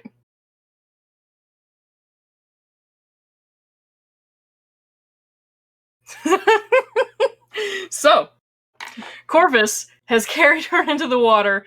This goblin, seeing what's going on, like, grabs onto Corvus and starts climbing up. And with the blue-skinned woman distracted, just goes, yoink! Gets it out of her hands because he rolled an 18. And she got a 6. And he is back in the water. Then reaction grapple the goblin when he tries to escape. Just letting go of the blue skin woman because no longer has spear. Correct. So he lets Not go useful. of the blue woman and goes to grab the goblin. So go ahead and roll me athletics to grapple the goblin for his reaction. 23. 23. All right. 19 on the die. The goblin gets a 17 on his acrobatics to try to escape. So he goes yoink, dives in the water, and then suddenly the back of his swim trunks are grabbed by this giant metal hand. Oh, and I just want to mention that behind the giant metallic mass that Corvus has, his eyes are also just glowing a pinkish purple energy. Just... Target locked. Yeah, target locked. Yep. Spear. All right. So everybody's starting to get gathered up at 55 feet from the dock. Oh man. Okay. So Is this enough chaos for you? No. Everybody gathered wanting spear. Spear. Give me the spear. All right. Just picturing like all of these hands. So the orc is he's got his movement halved now because he's got exhaustion levels, so he doesn't get very far. But he and the human are both just kind of like slowly starting to make their way forward. And what is Corvus's passive perception? 14. 14? Dark vision, right. 60 feet. Excellent. So he would definitely notice, even in the chaos, even just locked onto this spear, that there's something in the water. Something that has been attracted by all of the kicking and struggling.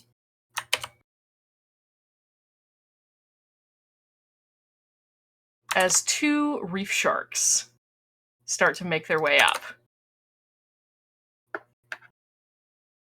So let me go ahead and get them in the turn order. Dun. Dun, dun, dun, dun. Question. Answer. As my character is observing, does he notice the sharks? Roll me a perception check. Is Do what r/d20? /R space 1d20, or if you open up your character sheet, then you can just click on where it says perception in your skills and it'll roll it for you. Oh, it can won't let me Lilith open my make that sheet. check? I got a 16. All right. So for you, 16 plus 1 for your perception. So you got a 17, Oh, and 17. yes, Lilieth can also go ahead and roll because she is observing as well. This is what I use my natural 20 on, apparently. This is what you're going to use the natural 20 on. So Apparently. you see coming up and just starting to crest the water 2 small fins that are growing as they emerge up. That's a problem.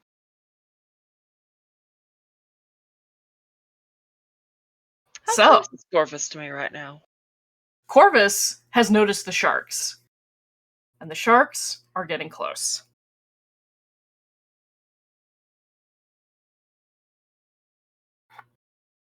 Corvus is taking that spear. All right. So, roll against this poor goblin.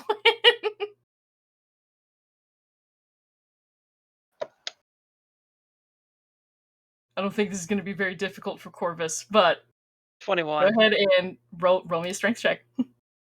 Oh, strength check, 19. You got an 18, so you just barely manage. So proud of you. He is holding onto this staff with both hands, his toes are wrapped around it, and Corvus just manages to shake it loose because, I mean, this goblin was not expecting to be held up by his undies. And as the spear comes loose from his hands, he sees a shark. Well, his directive was to fetch. His directive was to fetch. He sees the shark and just, sharks! But you have gotten the spear out of his hand. Good.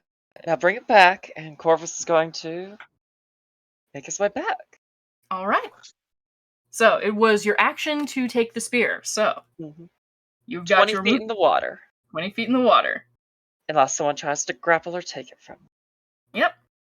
So,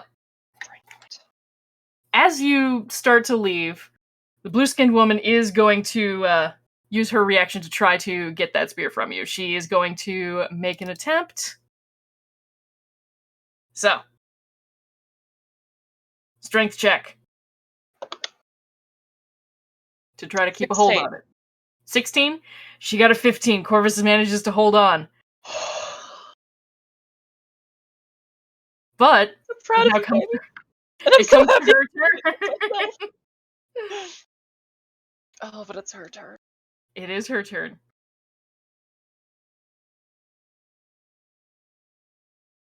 And seeing that there are sharks coming,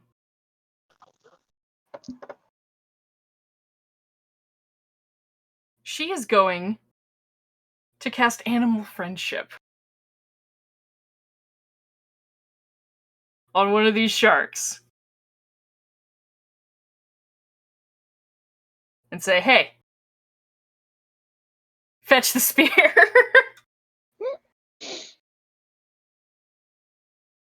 How close is Corvus to Liliath now, by the way? So he's 35 feet from the dock.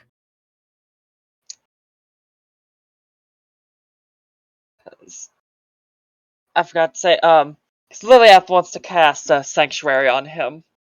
All right. with the sharks, but that's a 30 feet range. Yes. Oof.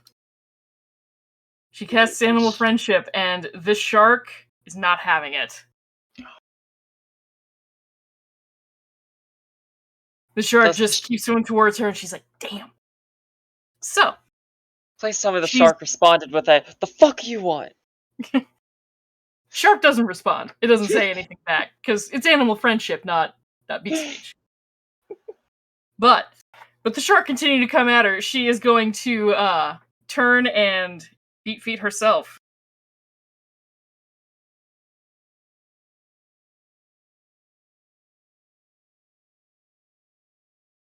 I have a question. Yes. Oh wait, it's not even my turn yet. Never mind. You are not in the turn order. Yeah. But what is your question? When we act. I was gonna see if I could cast sleep spell on the sharks.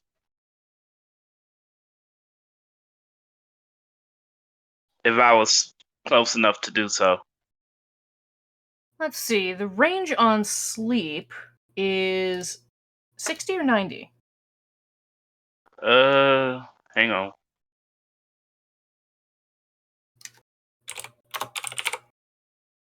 I just cast this the other day, I should know. Range 90 feet. Okay. Yeah. So you would be in range for it, but the throng on the docks is all just like cheering and chanting for blood at this point. And even the old goblin lady is it's like, see, this is what everybody's here for, kid. And the blue-skinned woman is going to use her speed, and she gets to 15 feet from the dock, and then she is going to play goalie at that point. Okay. Now I just continue to watch. Continue to watch in horror, fascination. What do you think? Because this shark is coming up on this goblin. Oh, okay. Then I will use sleep on the shark that's going after the goblin. All right. Go ahead and cast your spell. Do I roll a d20? For sleep, you roll 5d8.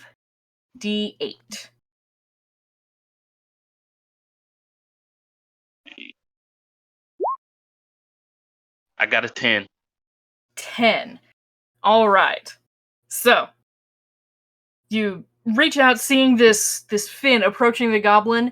You cast the spell centered like on the goblin, and you see that fin continue forward. The shark is unaffected because wow, that's really low rolls. And the shark has more HP than that, so unfortunately, it's not affected by your spell.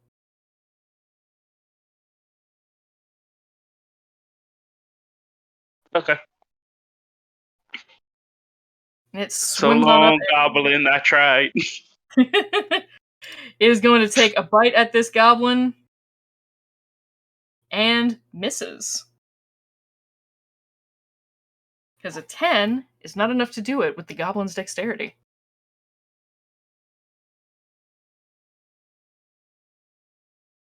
But right now, this goblin is just like, there's a shark! And is going to go ahead and use Nimble Escape to bonus action disengage. And he is just booking it back to shore now. So he is going to make it the full 30. He is no longer concerned about spears or anything. He is just worried about getting goblin hide out of the water. The orc, likewise, is not excited about this. And he's also going to start to turn and swim back towards shore.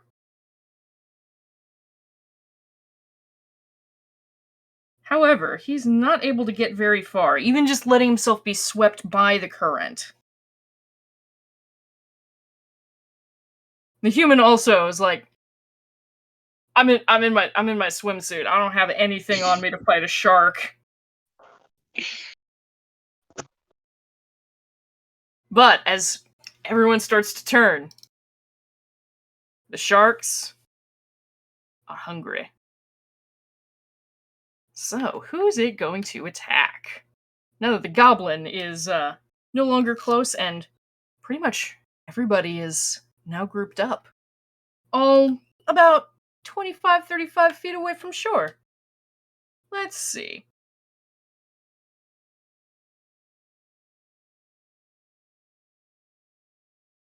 Let's go ahead and toss a d4 here and see who the shark is going to attack.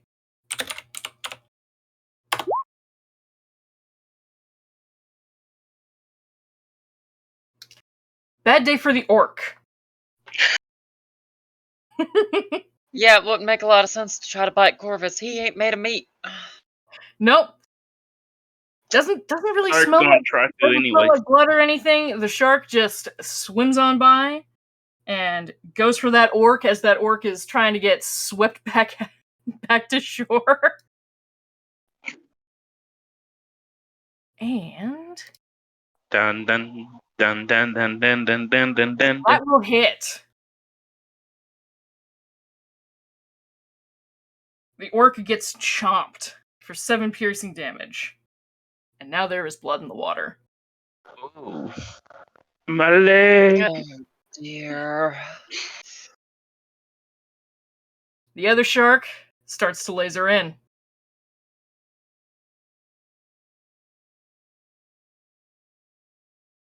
The human is allowing himself to be swept back. We come back around to the top of the turn order. Are the people still just cheering? Yep. There's like a ooh, but kind of still the general consensus seems to be it's like there's only 2 sharks, it's no big deal. Some people are a little bit more concerned because they probably know this dude. They're like, oh man, Billy, come on. You didn't take a knife into this competition? Come on, man. Let's get you out of the water and away from these sharks. So there's some concern. But, Corvus,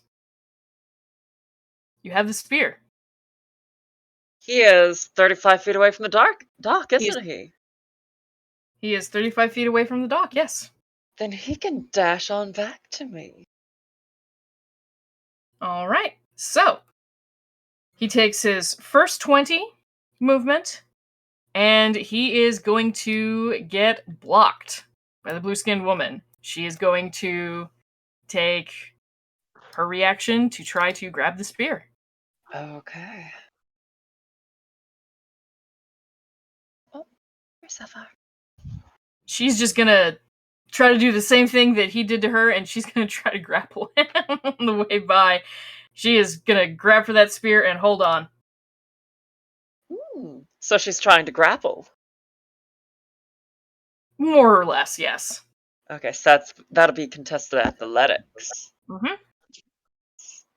She Okay, did not baby. roll well. 19. Yep. You rolled better. So she reaches out, tries to grab it, and she's not able to get her arms around Corvus. She slides free. Corvus is 15 and thank you. He continues on. Only 15 feet to go. Folks on the shore are now a lot more distracted and interested in the sharks in the water. But as Corvus just kind of climbs up out, just spear in hand. Good The old job. goblin woman, probably by now on her 5th smoke, is like, hey, look, we got a winner. And it looks like we got some losers, too. She, calmly reaches behind her and pulls out a crossbow and aims it at the shark. Yes, She's I wanted to gonna- mention, while this is happening, Liliath is pulling out her gun. Now that the competition is over, it's shark season. It's shark season. And she's gonna go ahead and take a pot shot at that shark for a dirty 20. That's good eating. That is good eating.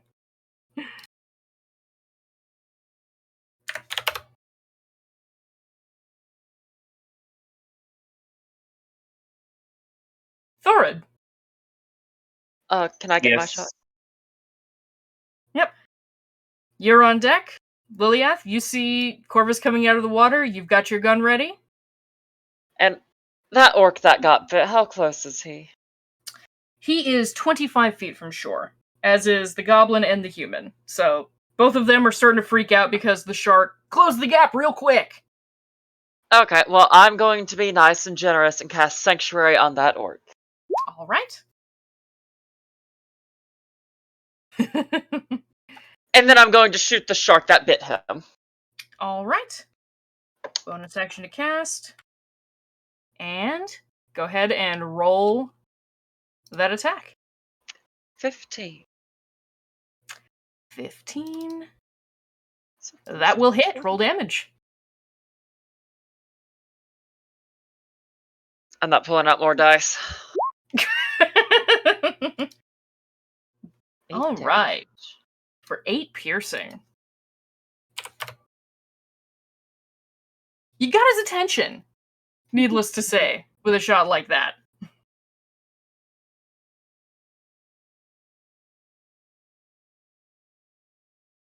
The blue-skinned woman comes up out of the water, and seeing that there are sharks there, she kind of starts pushing people out of the way, like, move, move, move.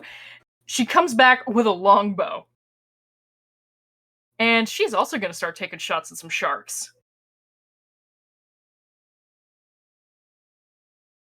She's going to aim for the first one. She's like, that's not very good competition.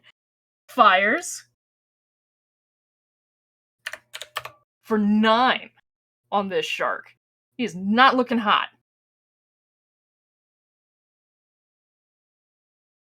Having been struck a couple of times, somebody tried to cast a spell on it.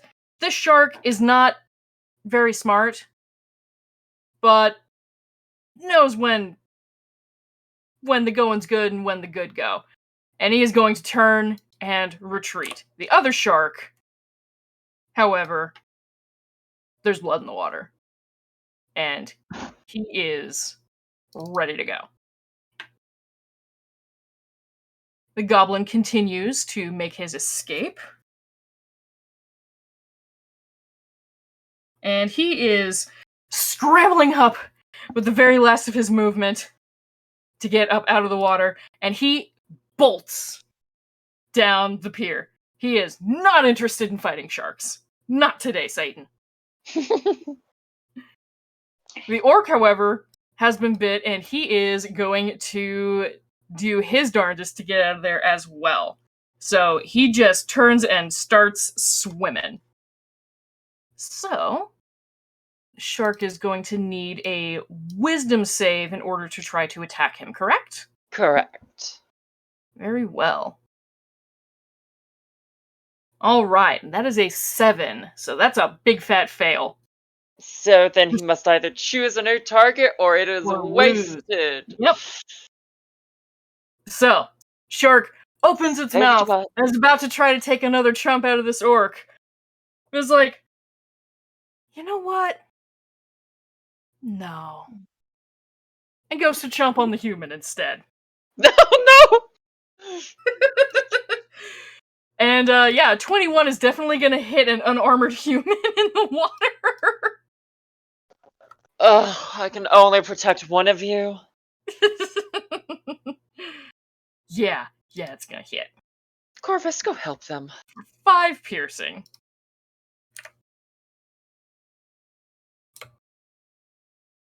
Alright.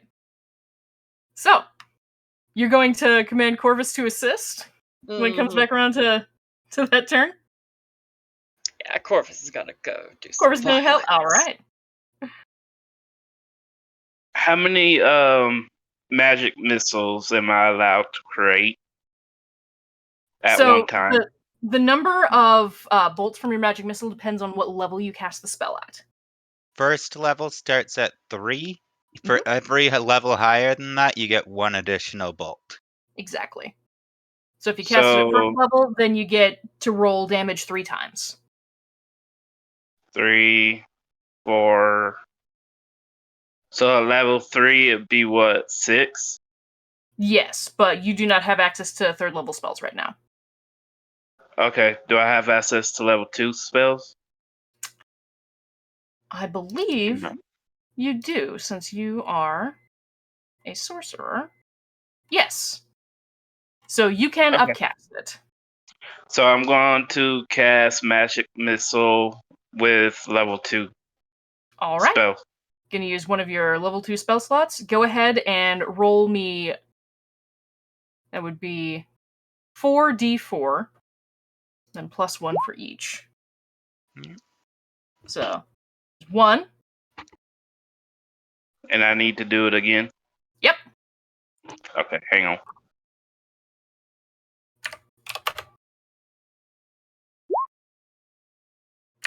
2. 3. 3. 4. Alright, there Nice. you go. Alright. So, seeing the shark is now starting to go after more people in the water, you hold out your hand, you cast Magic Missile, and these 4 bolts of arcane energy shoot from your fingertips and just boom, boom, boom, boom, hit this shark one after another.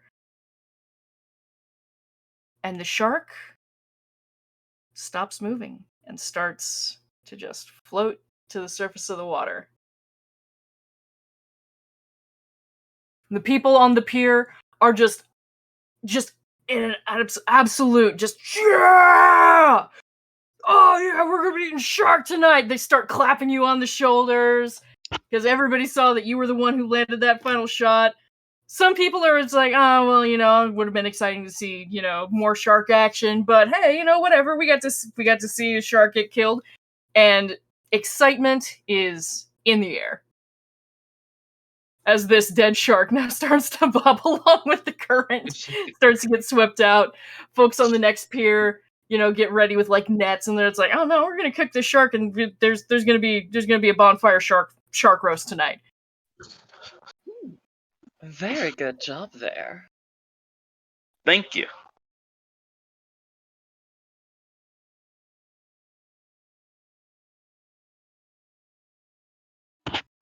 The old woman comes up to you, Liliath and Corvus, and is like, I wasn't expecting that. It's hard to surprise me after all these years, but you got something special there, kid. And again, she flicks her cigarette butt out into the river.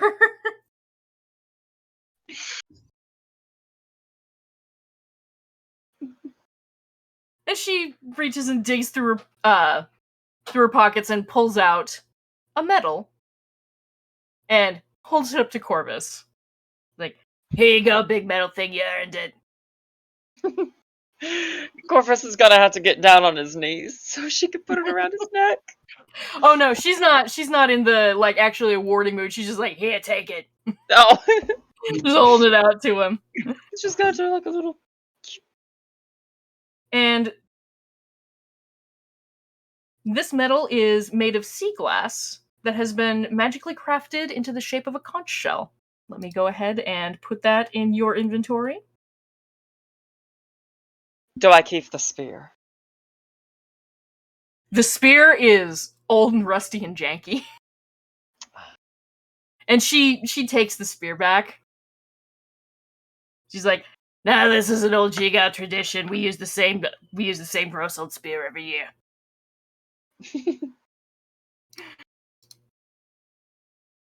But you get the Medal of the Conch. Metal? There you are. Good job, Corvus. Very proud of you. He straightens back up and adjusts his shoulders and stands there waiting for his next order. But And as I'm the gonna use precipitation to dry and clean him.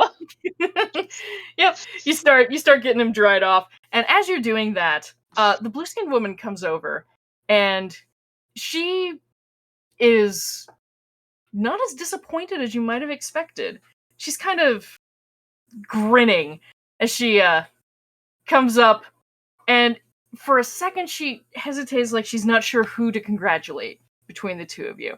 But seeing that you are magically cleaning this giant metal automaton that is just standing there wearing his little conch shell proudly, she kind of looks over at you and she's like, you know, that is really impressive. I would not have expected. Is he a machine? He is an automata. His name is Corvus. Well, never seen anybody give it their all like that. Except for me, of course. So I you must built say, this thing? I did. Wow. How long did it take? 3 years to draw the first blueprint. Wow.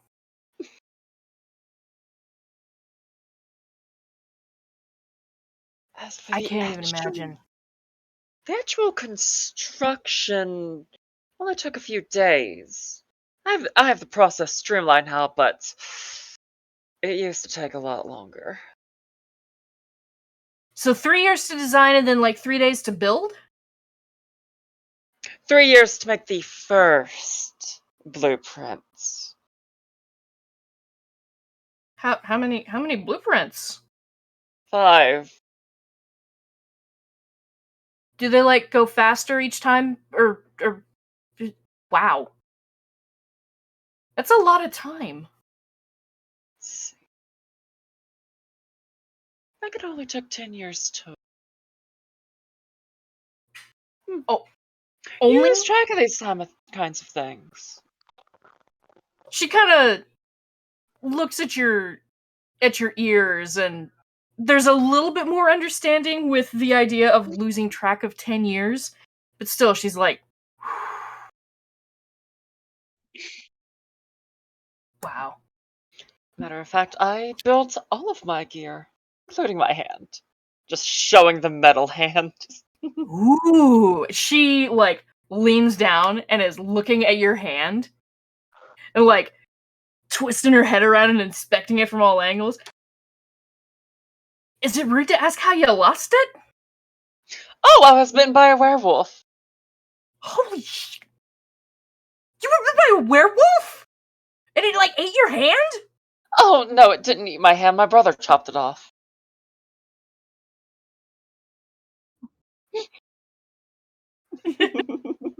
All right, stretching and hydrating.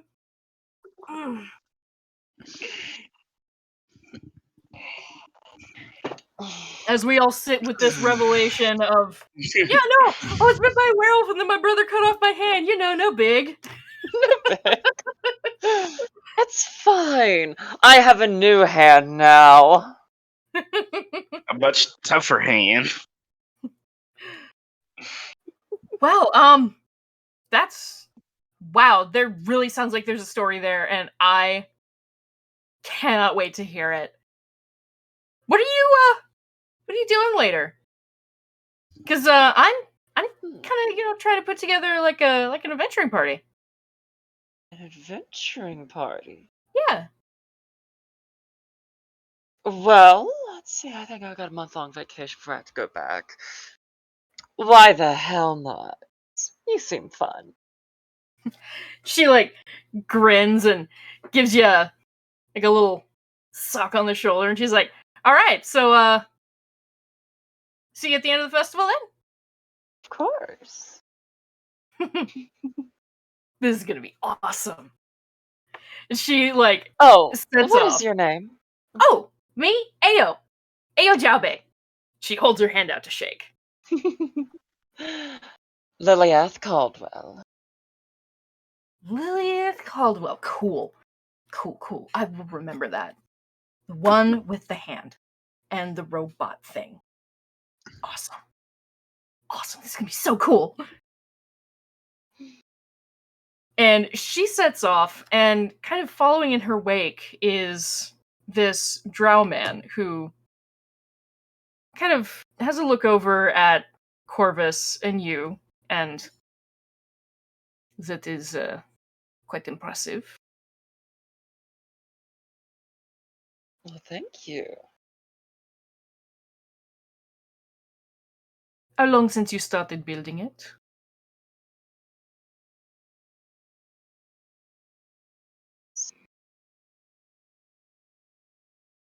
About 60 years ago. Is this the original model, or have you had to replace? This is the Mark III. I see. The first one was not child-proofed. Oh. That is a concern for you? It is when you have a 2-year-old tiefling and a newborn baby half-elf, so yes. Family woman. And you are planning to go adventuring? Oh, they're grown. They can handle themselves. Interesting. And you?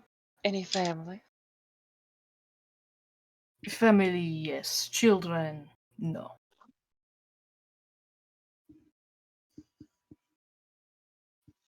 Not yet, anyway. We will see. Is that a proposition?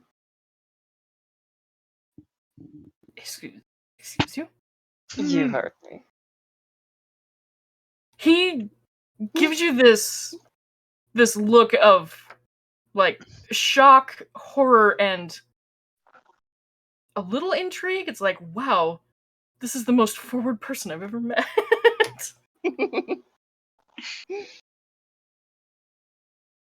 I don't believe so. But it's too early to rule out, I suppose. Fair enough, I suppose. He holds his hand out as well. Galceriad. Lilia. Enchanté. And he kisses the back of your knuckles.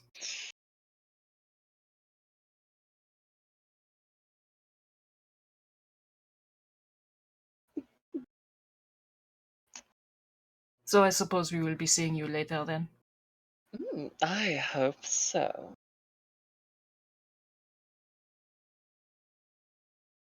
Again, he's not exactly sure what to make of this. He's like, Normally I expect this from bards. However. I am the most barred non-barred in existence. He's like, perhaps this trip will not be a waste of my time after all. And he kind of glides off, trying to scooch past all of the people who are now just kind of milling around on the dock, having fished out the injured and starting to tend to them with really awful smelling poultices and such. Oof. And as Galceriad walks away, I'm going to say in Undercommon, I'll see you later, my dark darling. He kind of gives you a look over his shoulder. It's just a quirked brow. It continues on. It's been noted. And I think some people are wanting breaks. Yes, that seems like it is a good spot for us to take a real solid stretch break. Mm-hmm. And we will meet back here in 10 minutes. So, see you guys in 10 to handle whatever it is that you need handling after, a solid 2.5 hours of gaming. So, I'm going to go get DoorDash.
and welcome back. So, as we'd left off, we had a little bit of chaos in the water, needless to say. And we've met a couple of interesting characters out in the crowd who have been observing. But as the festival day continues on, there are a few more tasks that can always be set to. There is nearby in the area just past where you guys have gathered up for the plunge into the river, there is a decent-sized maze that has been set up here. Now, the walls are kind of low, and you hear the peals of laughter of children.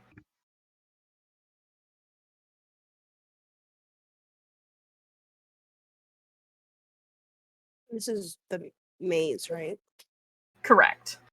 Well, Clara, she doesn't mind children, but she definitely want to show people that she's better than everybody else. So she's like, I can get through this maze easily. First place. Undoubtedly. And you can So see she's there. that the maze is made out of 4-foot-tall, like, bits of pallets and such, all lashed together with ropes and propped up between sandbags. There's a banner that's hung over the opening of the maze at the entrance and exit. The passageways are about 5 feet wide, and off to the side, seated on a very tall chair, kind of like a lifeguard's station, is a tan-feathered Aarakocra, who is sitting 30 feet above, giving him a vantage point where he can see the whole of the maze. There's a small crowd that is cheering and heckling people inside, mostly goblins. But in some cases, there's like some human children. There's at least one group of gnolls that are all trying to make bets with each other to see if they can get through this maze. And also near the entrance, there is an ogre in leather armor who's encouraging a reluctant goblin to give the maze a try. Well, Clara is going to walk toward the ogre as well as the goblin, because I'm guessing they're at the entrance. What is taking you so long to get into this maze? It doesn't seem that hard. The ogre looks over and says, it's like, he doesn't think that he can handle it. I'm trying to encourage him to believe in himself. As she Maze? smiles at you and then looks down at this goblin. And Clara, you can see that this goblin is wearing like a heavy suit of metal armor and has a very large holy symbol hanging around his neck. And he's just kind of like, I don't know. I mean, this is kind of for kids, right? I don't think that I should be, doing something for kids. And the ogre's like,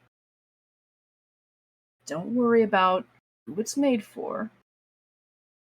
You keep telling yourself that you can't do things, so we're going to start small. DM, do I see this? I'm sorry? Do I see this? Yes, if you start to kind of leave the boardwalk, then yes, you can see this little interaction that's going on. Oh, so I also see this then? Yes, if you're following along with the giant automaton. Can I do I guess it would be a religion roll for the crest that's around your neck? Absolutely. Yes. That is a 19 on the die, which 19 plus on the 3 is die. 22. 22? Oh yeah. This is the most obvious and common holy symbol throughout the Kryn dynasty. It is the symbol of the Luxon. It is a kind of wireframe dodecahedron. And what are they kind of like, I guess, known for? Like, what is Yes, so the Luxon is the primary deity of the Kryn dynasty, a primordial entity of light. They Hmm. so you are not a worshiper of the Luxon, correct? No, I'm of a different god, Mm-hmm. but one of kind of the same life Yeah, and light a similar range of similarities. beliefs. Yeah. Yes, and having come from Jorhas, you're familiar, even if you don't know, all of the stand-ups, sit-downs, and all of the words and everything. You still know quite a lot about the largest religion in the area. You know that they believe that their deity is sleeping, that he has split himself up into many pieces and scattered the pieces of themselves across Exandria, hoping that when pieces of her are found, they can be put back together so that then they can ultimately ask, "What am I?" And those that gathered them can answer with what they are. Well, then Clara is going to look at the person with the holy symbol and be like, "My friend, your Mhm.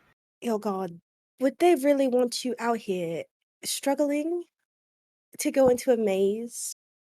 It's so much fun. It's going to give life and light to your life. By the end of this maze, you're going to come out a whole new person, knowing of who you might want to be in the future. Yes, there are struggles, and yes, there are, different paths to take in life, but in all, it makes us a better person, which this maze kind of signifies. So, wouldn't you want to do something like that?" This little goblin gives you a look and says, "It's like, you know, maybe you're right. I mean, it kind of started out sounding like, that was just a bunch of bullpucky, but, you know, no, you're right. You're right. I'll, sometimes you just gotta do what you gotta do." And he looks up at the ogre, who's just like, "You've got this. Don't worry." And she, like, gently pushes him forward and, like, shoves him, like, 3 feet forward. "Go on, you got this." As the So, goblin goes on, Claire's like, "Yeah, that actually was a bunch of bullpucky." To his friends, she's like, "I was bullshitting that whole thing." the ogre kind of leans down and she's like, "But it was good bullshit." I know. I know. She holds out an enormous hand to you. "Maggie, Clara. Clara Flores. Nice to meet you. nice to meet you too." How tall is this person? She's like 12 feet tall. Jesus! She Tall. is very large. She's an ogre. Oh my gosh. Well, yeah, She even is with she Claire's is size category 6'2". large. She is She's like, oh my gosh. very, very big. My friend, I have not met many people who are quite your size. I get that a lot. I bet you do. I bet you do. Uh, so I guess you're actually not going into the maze then, seeing as you can see the way And already. I wouldn't really fit. Yeah. No. Well, see you on the other side, my friend. And Claire goes into the maze. Like, this is getting awkward. Too All big for right. me to have a conversation with.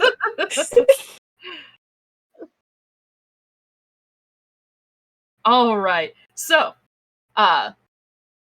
as you are getting ready to go in, you see this Aarakocra, who has been, like, lifeguard watching this maze, get up from his chair and swoop down and picks up a goblin child who is just absolutely just in peals of laughter as they are being picked up and swooped out and deposited at the end of the maze. The hell? And they run back to the beginning, fishing out 3 more silver to stick it back in the collection box to get back into the queue and go back through again. Oh my gosh. And Maggie kind of explains, you have to make it through in one go. If you hit a dead end, it's back to the beginning. Or you cut your losses. This seems interesting.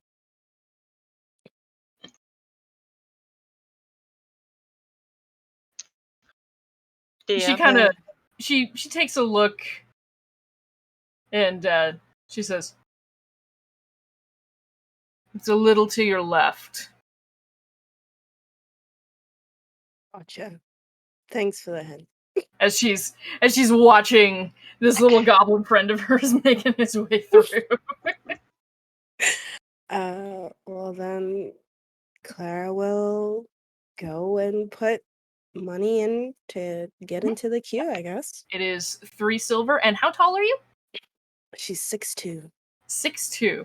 All right. So since the walls of the maze are kind of low, as you get up to the front, you see that some of the taller folk, especially like the orc kids, who, you know, even being children are already tall enough to see over, have been blindfolding themselves.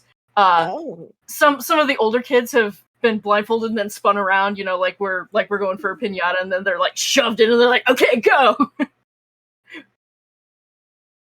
Oh, okay. Interesting. So as you are waiting in line, you can see that it's like, you know, it's a relatively simple maze, but you got to get it done in one go, or else you get snatched up by the giant Birdman. Giant Birdman, yeah. And that would be very embarrassing. That would be very embarrassing. DM. Well, yes. How much is it to do a try? It is 3 silver. Okay. Lily's gonna take out 3 gold and just pay for like the next 10 children. As you drop in 1, 2, 3 gold, these only for the goblin children's eyes are just like dinner plates. They're like, wow. Have fun, children. There's just like a crush towards the line as all of these kids run to get in line here. Jesus! Children, behave! Oh my god. The word's not in their vocabulary. Claire is slightly praying to herself, like, oh, right, please give me guidance. This is very much chaos. And while you're doing that, you kind of are watching the maze. Go ahead and make me an investigation check. Okay.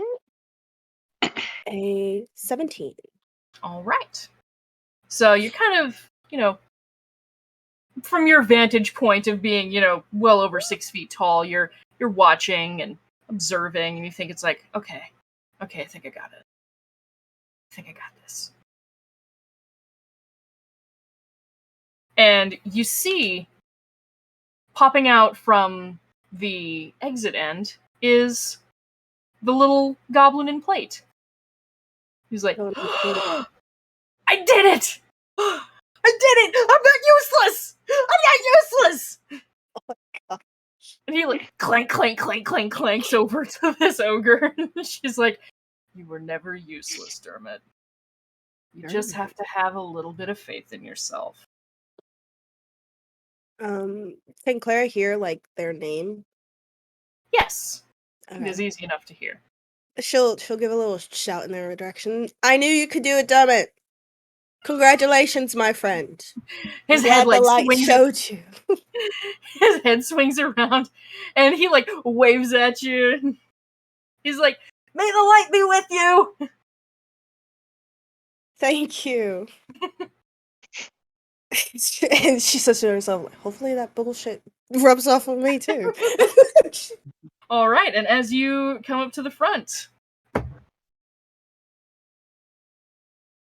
as you get ready Do you go ahead and blindfold yourself like a good sport? She will blind herself like a good sport. All right. So, as you take your first steps in, roll me a survival check with advantage. That is 18 on die plus 4, 22?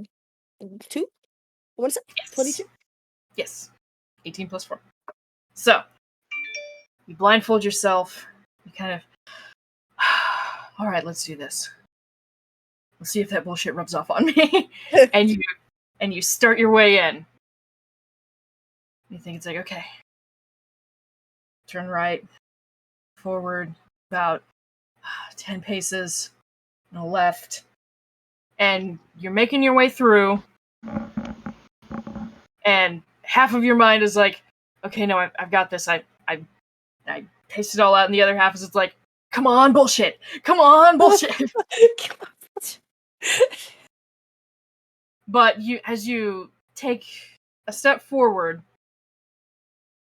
you start to hear, a few little claps, and you get that feeling, that sensation that there's not stuff that is like immediately on either side of you. You kind of lift up the blindfold, and you have successfully navigated the maze blindfolded. I say. She takes off the blindfold, like the most, like as she first does a little peek to make sure that she's out, and then once she sees you out, she takes it off, a big cheesy grin on her face, like first try. I'm great. Thank you for the applause. I appreciate it. May the light guide all of you through your life. And she puts her hands together and she does a little bow. Some of the teenagers are like, yeah, sure, whatever. Some of the parents who are there, like with their kids, letting the kids go through the maze, or it's like they're just like, oh, the light be with you, and they offer you, a return of the gesture. They're very pious. But mostly they're also, it's like, get that out of your mouth. But trying to keep track of goblin children. Soon there's a herd of 10 goblin children who are just all screaming as they're running through this maze sponsored by Lily. Yeah, I know, right? She's Claire's like, I have to get out of here. She doesn't know who she's supposed to hand the blindfold back to, but she'll return it, and she wants to leave. Her and children do not mix. And before the children start, screaming their way through the maze, the Aarakocra, who was, kind of, I don't know if sponsoring the event is really right, but definitely supervising, and, definitely seems like it has been a long day, grants you your medal, the Medal of the Maze, in reward for navigating, in one try, blindfolded. Let me go ahead and get that in your inventory. Accept the medal. And once again, she has like the medal in her hands, and she does like a little prayer gesture and like a bow of her head as like a thank you. And she, may the light be with you, friends. He says it's like, yeah, all that light stuff, sure. He flaps back. Aarakocra are not native to Jorha, so this guy's a long way from home, and he's like, yeah, sure, whatever. Yeah, light is great. Yeah. He flies back up and then immediately starts swooping in and grabbing children at a dead end. And they are just all like screaming with laughter. This is the best thing in the entire festival to them. Best thing since sliced bread. Absolutely. I mean, they don't have roller coasters. This is the closest you get. Running around. They're all gonna go waste their parents' money, purposefully running themselves into dead ends so that they can get picked up. Yes. So she'll just be thinking the whole way, I did a maze, one try, basically by myself. No one can say anything to me. I'm the best. I am the best. I am the best. I'm the best around. Nothing's ever gonna take me down. But, Thorid, Lilieth, you can see this cleric who, gave a pep talk to another cleric, then blindfolds herself and goes through on her own, emerge on the other side. And she does seem quite cocky about it.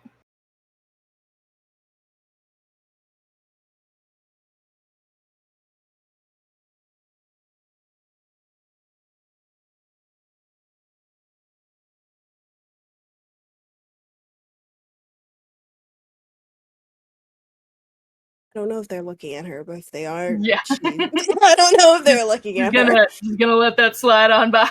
Yeah. They are. She's just gonna give a slight bow, but also her hair's in braids, so she can't really flick her hair. But if she could, she would.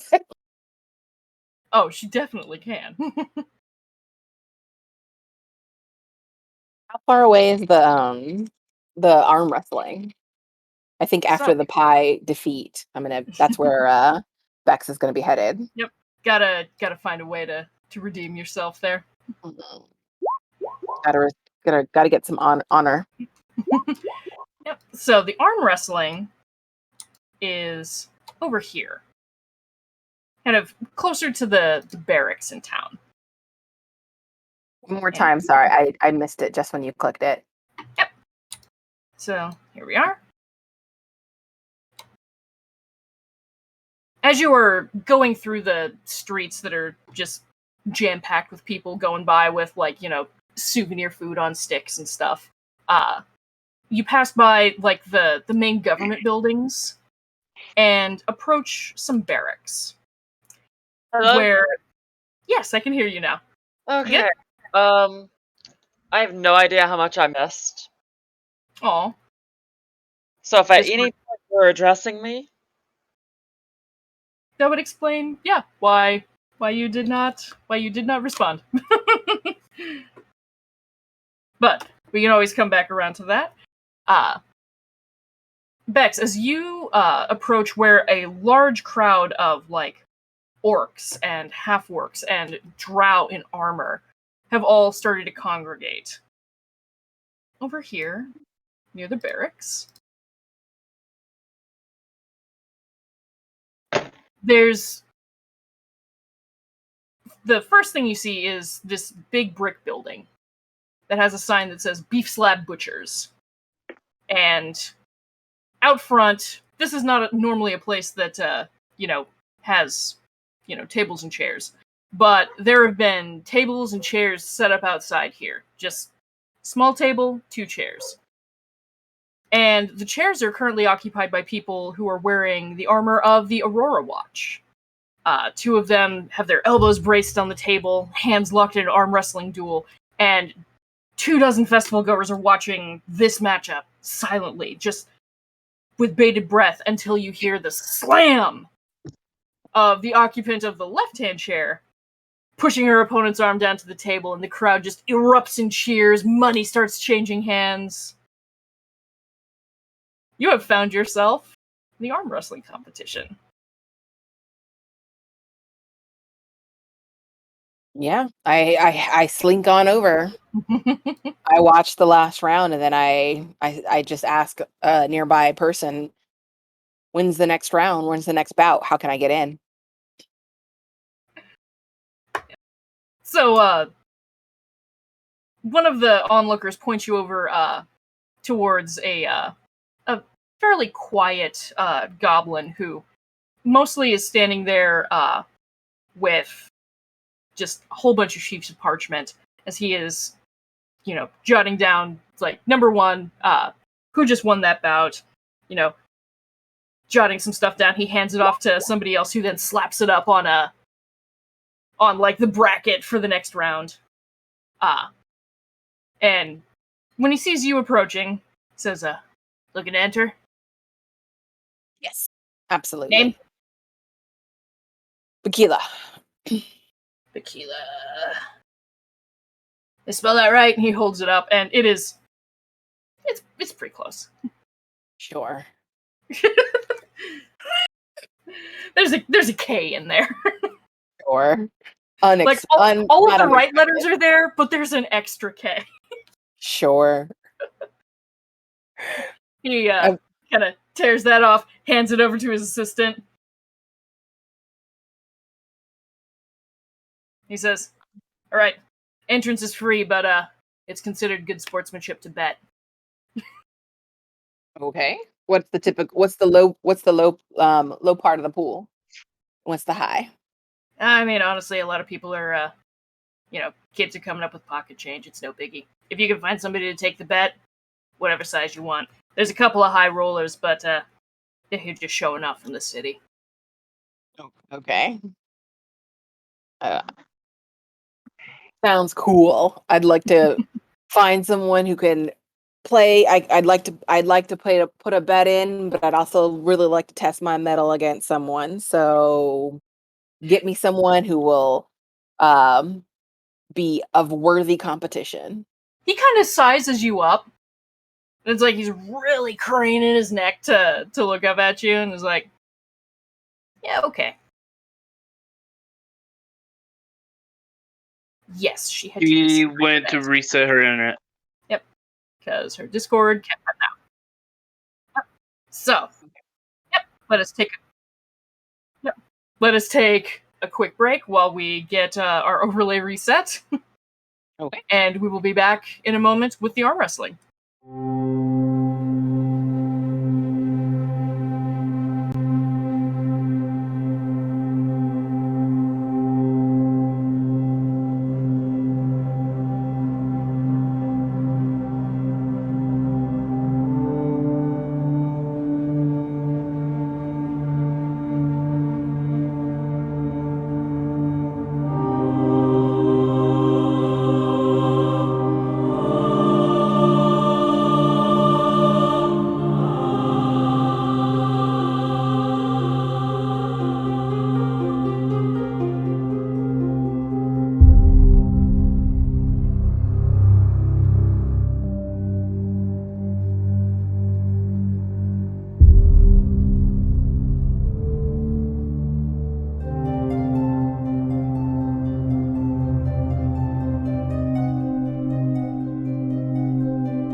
Welcome back. We have got our tech situation sorted.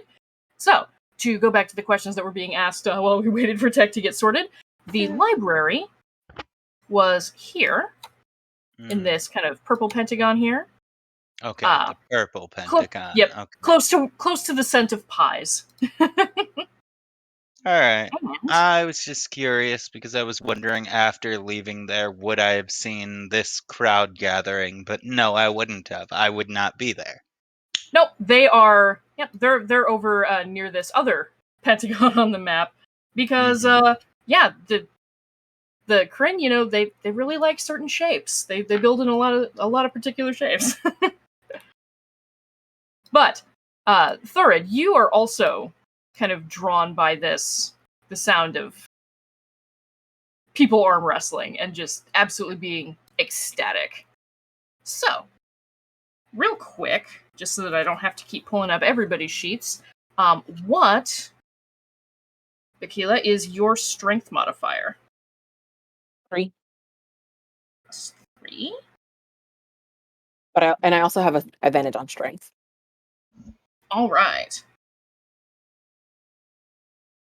All right, and Thorid, what is your strength modifier? Hang on. 1. All right, +1. No problem. It all comes down to where the rolls actually go. All right. So, as you approach, the goblin who's running it also, you know, gets you signed in, and he's kind of looking around trying to match up the newcomers. And Akila, he has a look at you, kind of cranes his neck up and says, "It's like, yeah, right.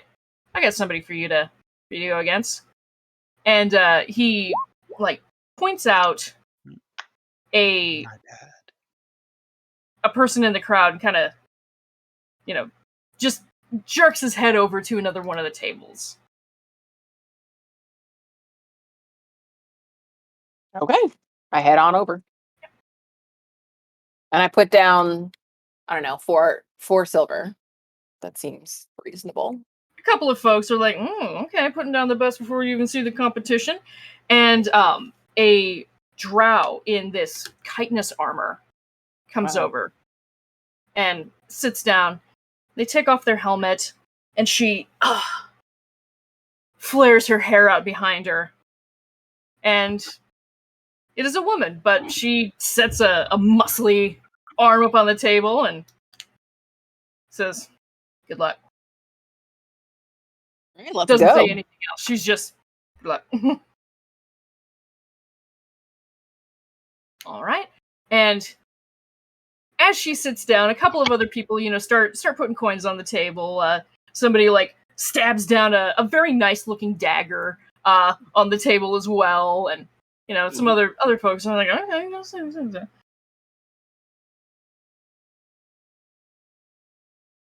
All right. But for arm wrestling, I will need you to go ahead and make me an athletics check. And I believe, since you've got... Let me double check here. Yep, you've got proficiency in athletics. So... yeah, go ahead and roll me that athletics check. Above the board or can I roll it with my die? You can go ahead and roll it with your die, that's no problem. So 19 of the die plus 5, 24. All right. Okay. So, the match begins, and you've got a pretty solid early lead. It's like you get your hand on there, and it's just you're already starting to push down. But she's putting in some pretty decent resistance. It is going in your favor, but neither of you have failed yet. So roll again. I failed this time. 4 plus 5, 4. 9. 9. Ooh.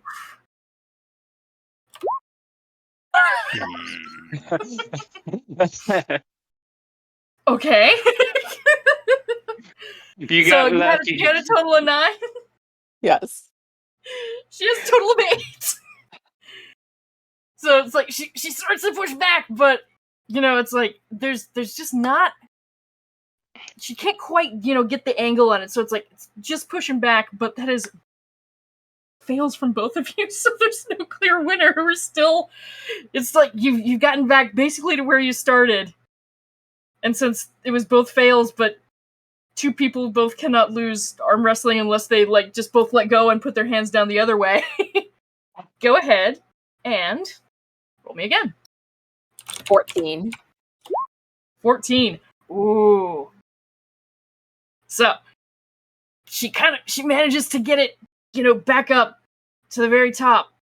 And she's thinking, it's like, all right, I might have this.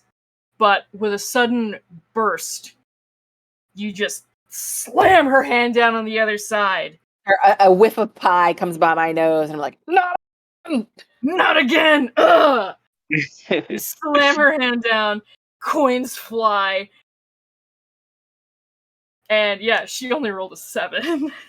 So that is nowhere near enough to beat the DC for beating you. You are victorious. I'm a little You bit can too hear- proud of this.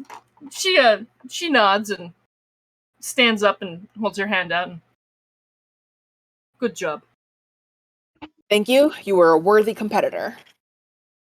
She nods silently. Woman of few words.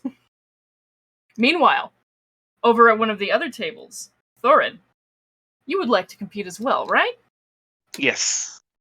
You are seated across from another drow. They pop the visor up on their helmet, but they do not remove it. They set their arm down and say, "It is brave of you to enter a competition of strength with arms like that. Good luck to you." Kind of a wink. I look at him and say, good luck to you as well. You'd be quite surprised on what my strength is. All right. So, please roll me athletics. All right. I got 8. an 8. Well, he got a total of a 7. So, as you, it's like you guys are not quite sure how to like really match up your hands. It's like there's this weird moment of awkwardness. It's like neither of you are really like starting properly. Some people are, like putting down a couple of copper pieces. They're like, yeah, let's look at this clown show. I love that for you. So go ahead and go again as he's like, no, let's do this for Ryozawa. I got a 10. All right. He got a 9. So again, that is like, neither of you overcame the DC to actually get one of you guys defeated. This guy's like, I'm very off today. It is very much a weak noodle test. There's kind of like some snickering coming from behind the drow. And Thor, you glance up and you can see an Aurora Watch wizard. They've got, the same kind of like insectoid dark armor, but rather than, like the full plate, there's like a cape and everything, and just screams wizard, but is sitting there, it's like he like does a little flex and is like, yeah, no, check this out, I could probably beat him at this point. Like everybody's just giving shit to this drow. Let's roll again and see if somebody can break 10.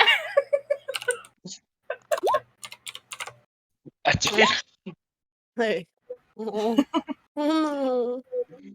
Oh, well. So, hearing, like some of the other guys from his platoon like just dogging him out. He's kind of just like, okay, no more games, and just like tries to make it look like this is casual, like he's not like really now putting his all into it, but with his total of 17 beats your 10, and he puts your arm down. He tries to sell a little bit, as it's like, oh no, this guy's just he's stronger than he looks. I mean, he got me off guard. It's no big deal. Trying to give you a little bit of grace in the loss and recover maybe a little bit of face for himself. Another stretch and another hydrate. I'm gonna hydrate first. Another What stretch is and this? another hydrate for me. 21 that I'm reading. Besides the 10. Yep. So if you had been able to roll an advantage, then you would have had that 21, and that would have been extremely embarrassing for this draft. Yeah, I think you have your advantage toggled. So you have to untoggle it. Don't have advantage. It's just set to always roll 2, and then if it's at advantage, then we take the higher one. If it's a disadvantage, we take the lower one. And if it's just a straight roll, we take whatever is on the left side, because that is the first roll. Gotcha. Well, if I had advantage, I would have won. Mm-hmm. You can kind of feel that fleeting thought of, it's like, yeah, no, this guy, he seriously underestimated me. I could have had him. Like, oh, definitely could have beat this guy. I feel like I'm being mocked.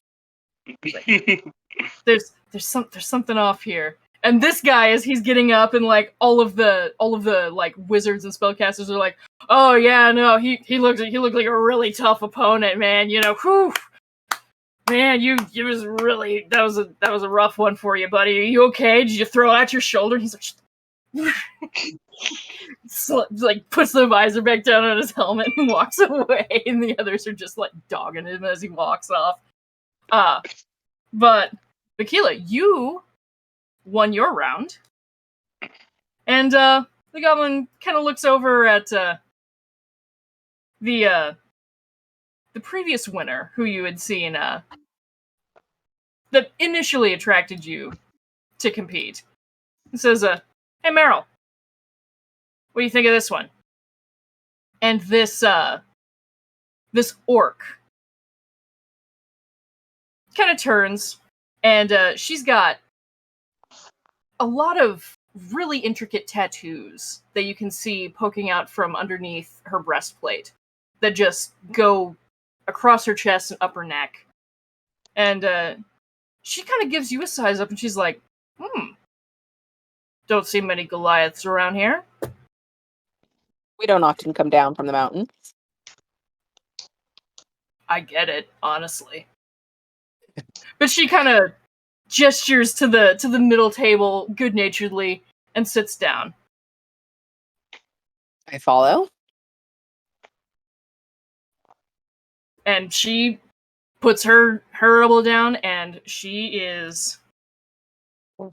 just shoots you a grin with her Let's go. enormous tusks. And she's like, good luck to you. This ought to be fun. Let's do it. There is a lot more coin that is changing hands now. As people are like, oh yeah, no, it's Meryl against a Goliath. This is going to be awesome. Let's hope that it is.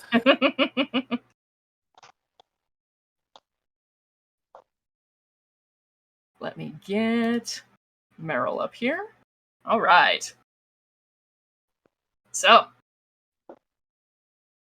she grabs your hand, and it begins. Roll me your athletics check. Oh, bad. 9.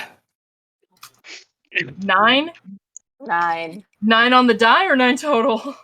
9 total. Oof. She Not great.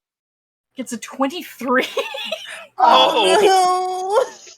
So, you match hands up, and it's like you're pushing, you're giving it all you got, and you can feel that she's not really doing anything at first.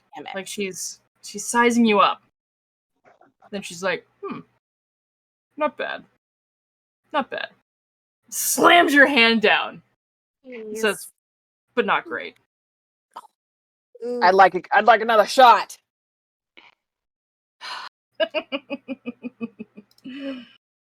What do you say, folks? Another shot? I think we can get 2 out of 3. And she puts her hand down again. Bets are flying. She's like, yeah, everybody has some bad luck. Come on, let's go again. I'd really love to. No. I'm not gonna do it. Okay, let's do this. Let's do it? Alright, let's do it. I'm not gonna use Stone's endurance, but I want to. She locks hands with you, she locks eyes with you, and roll me athletics. Fucking fuck. 9 plus 4. Plus 5.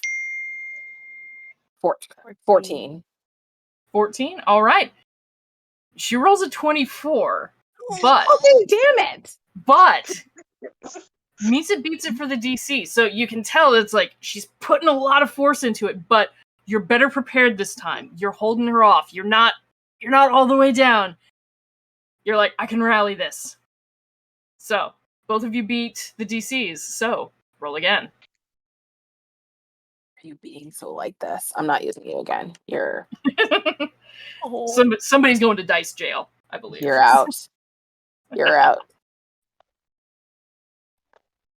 This is not my day. So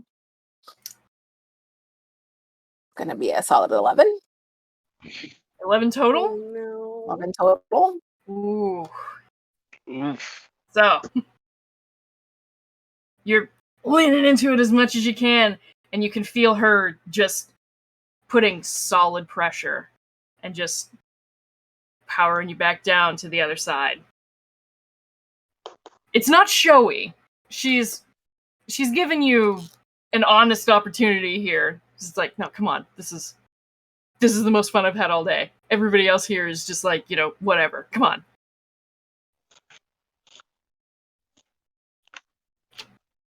You also are going out of the field. I'm so She's angry.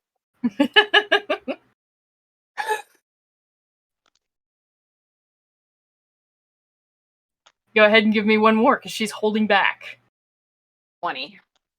And you can feel that she's holding back. 20. 20 total? Yeah, 15 on the die. 15 on the die.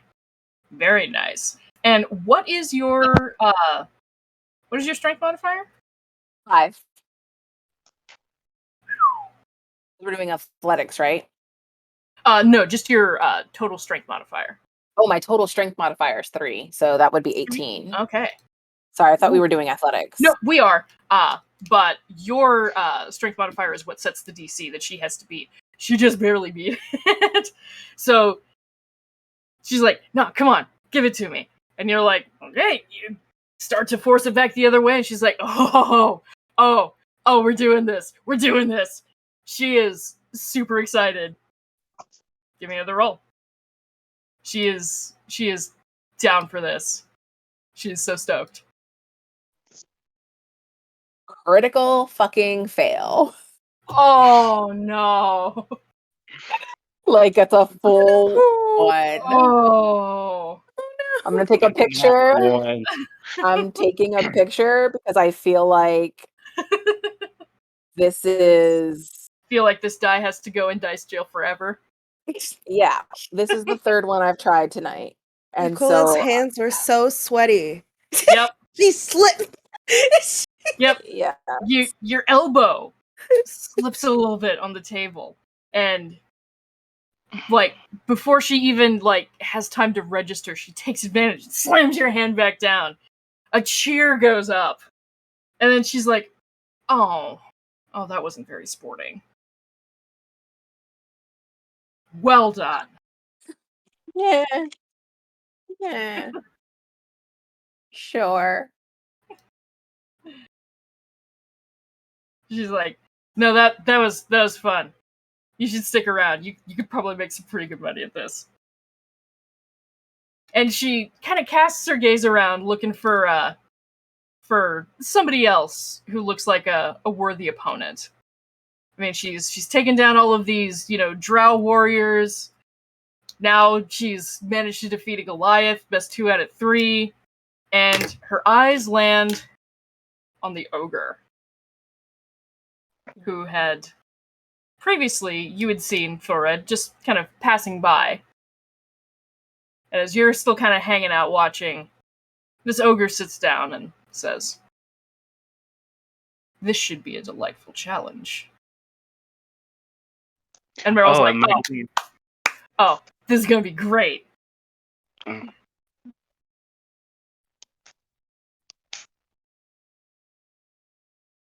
And so, they will do battle.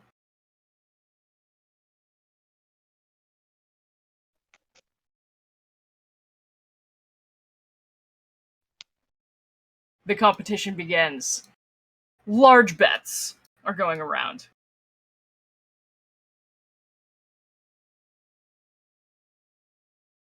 Both of these extremely muscly women are just, their fists are locked together, muscles just bulging, and they try, but even with all of the strength and training that Meryl has, she just went for a few rounds against you, Vakila, and the ogre is fresh, and she, BAM!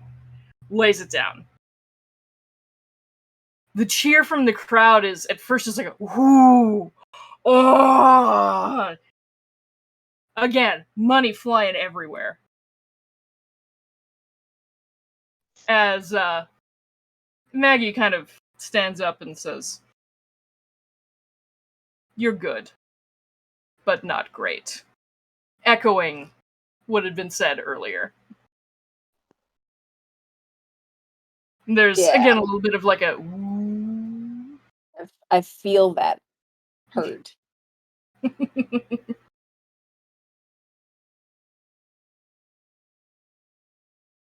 But, as the sun is starting to set, and competitions continue throughout the town, there is a horn that is sounded.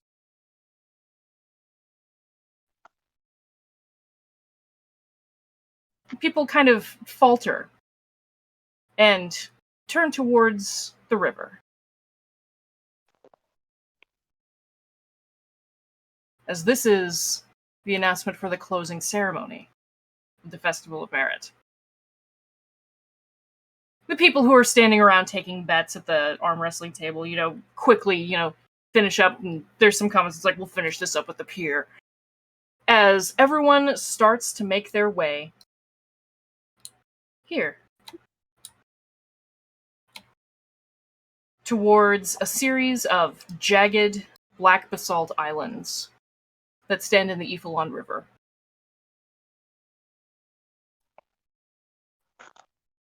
Across the town, the folks who are still dipping their feet into the piers hop up and start to run.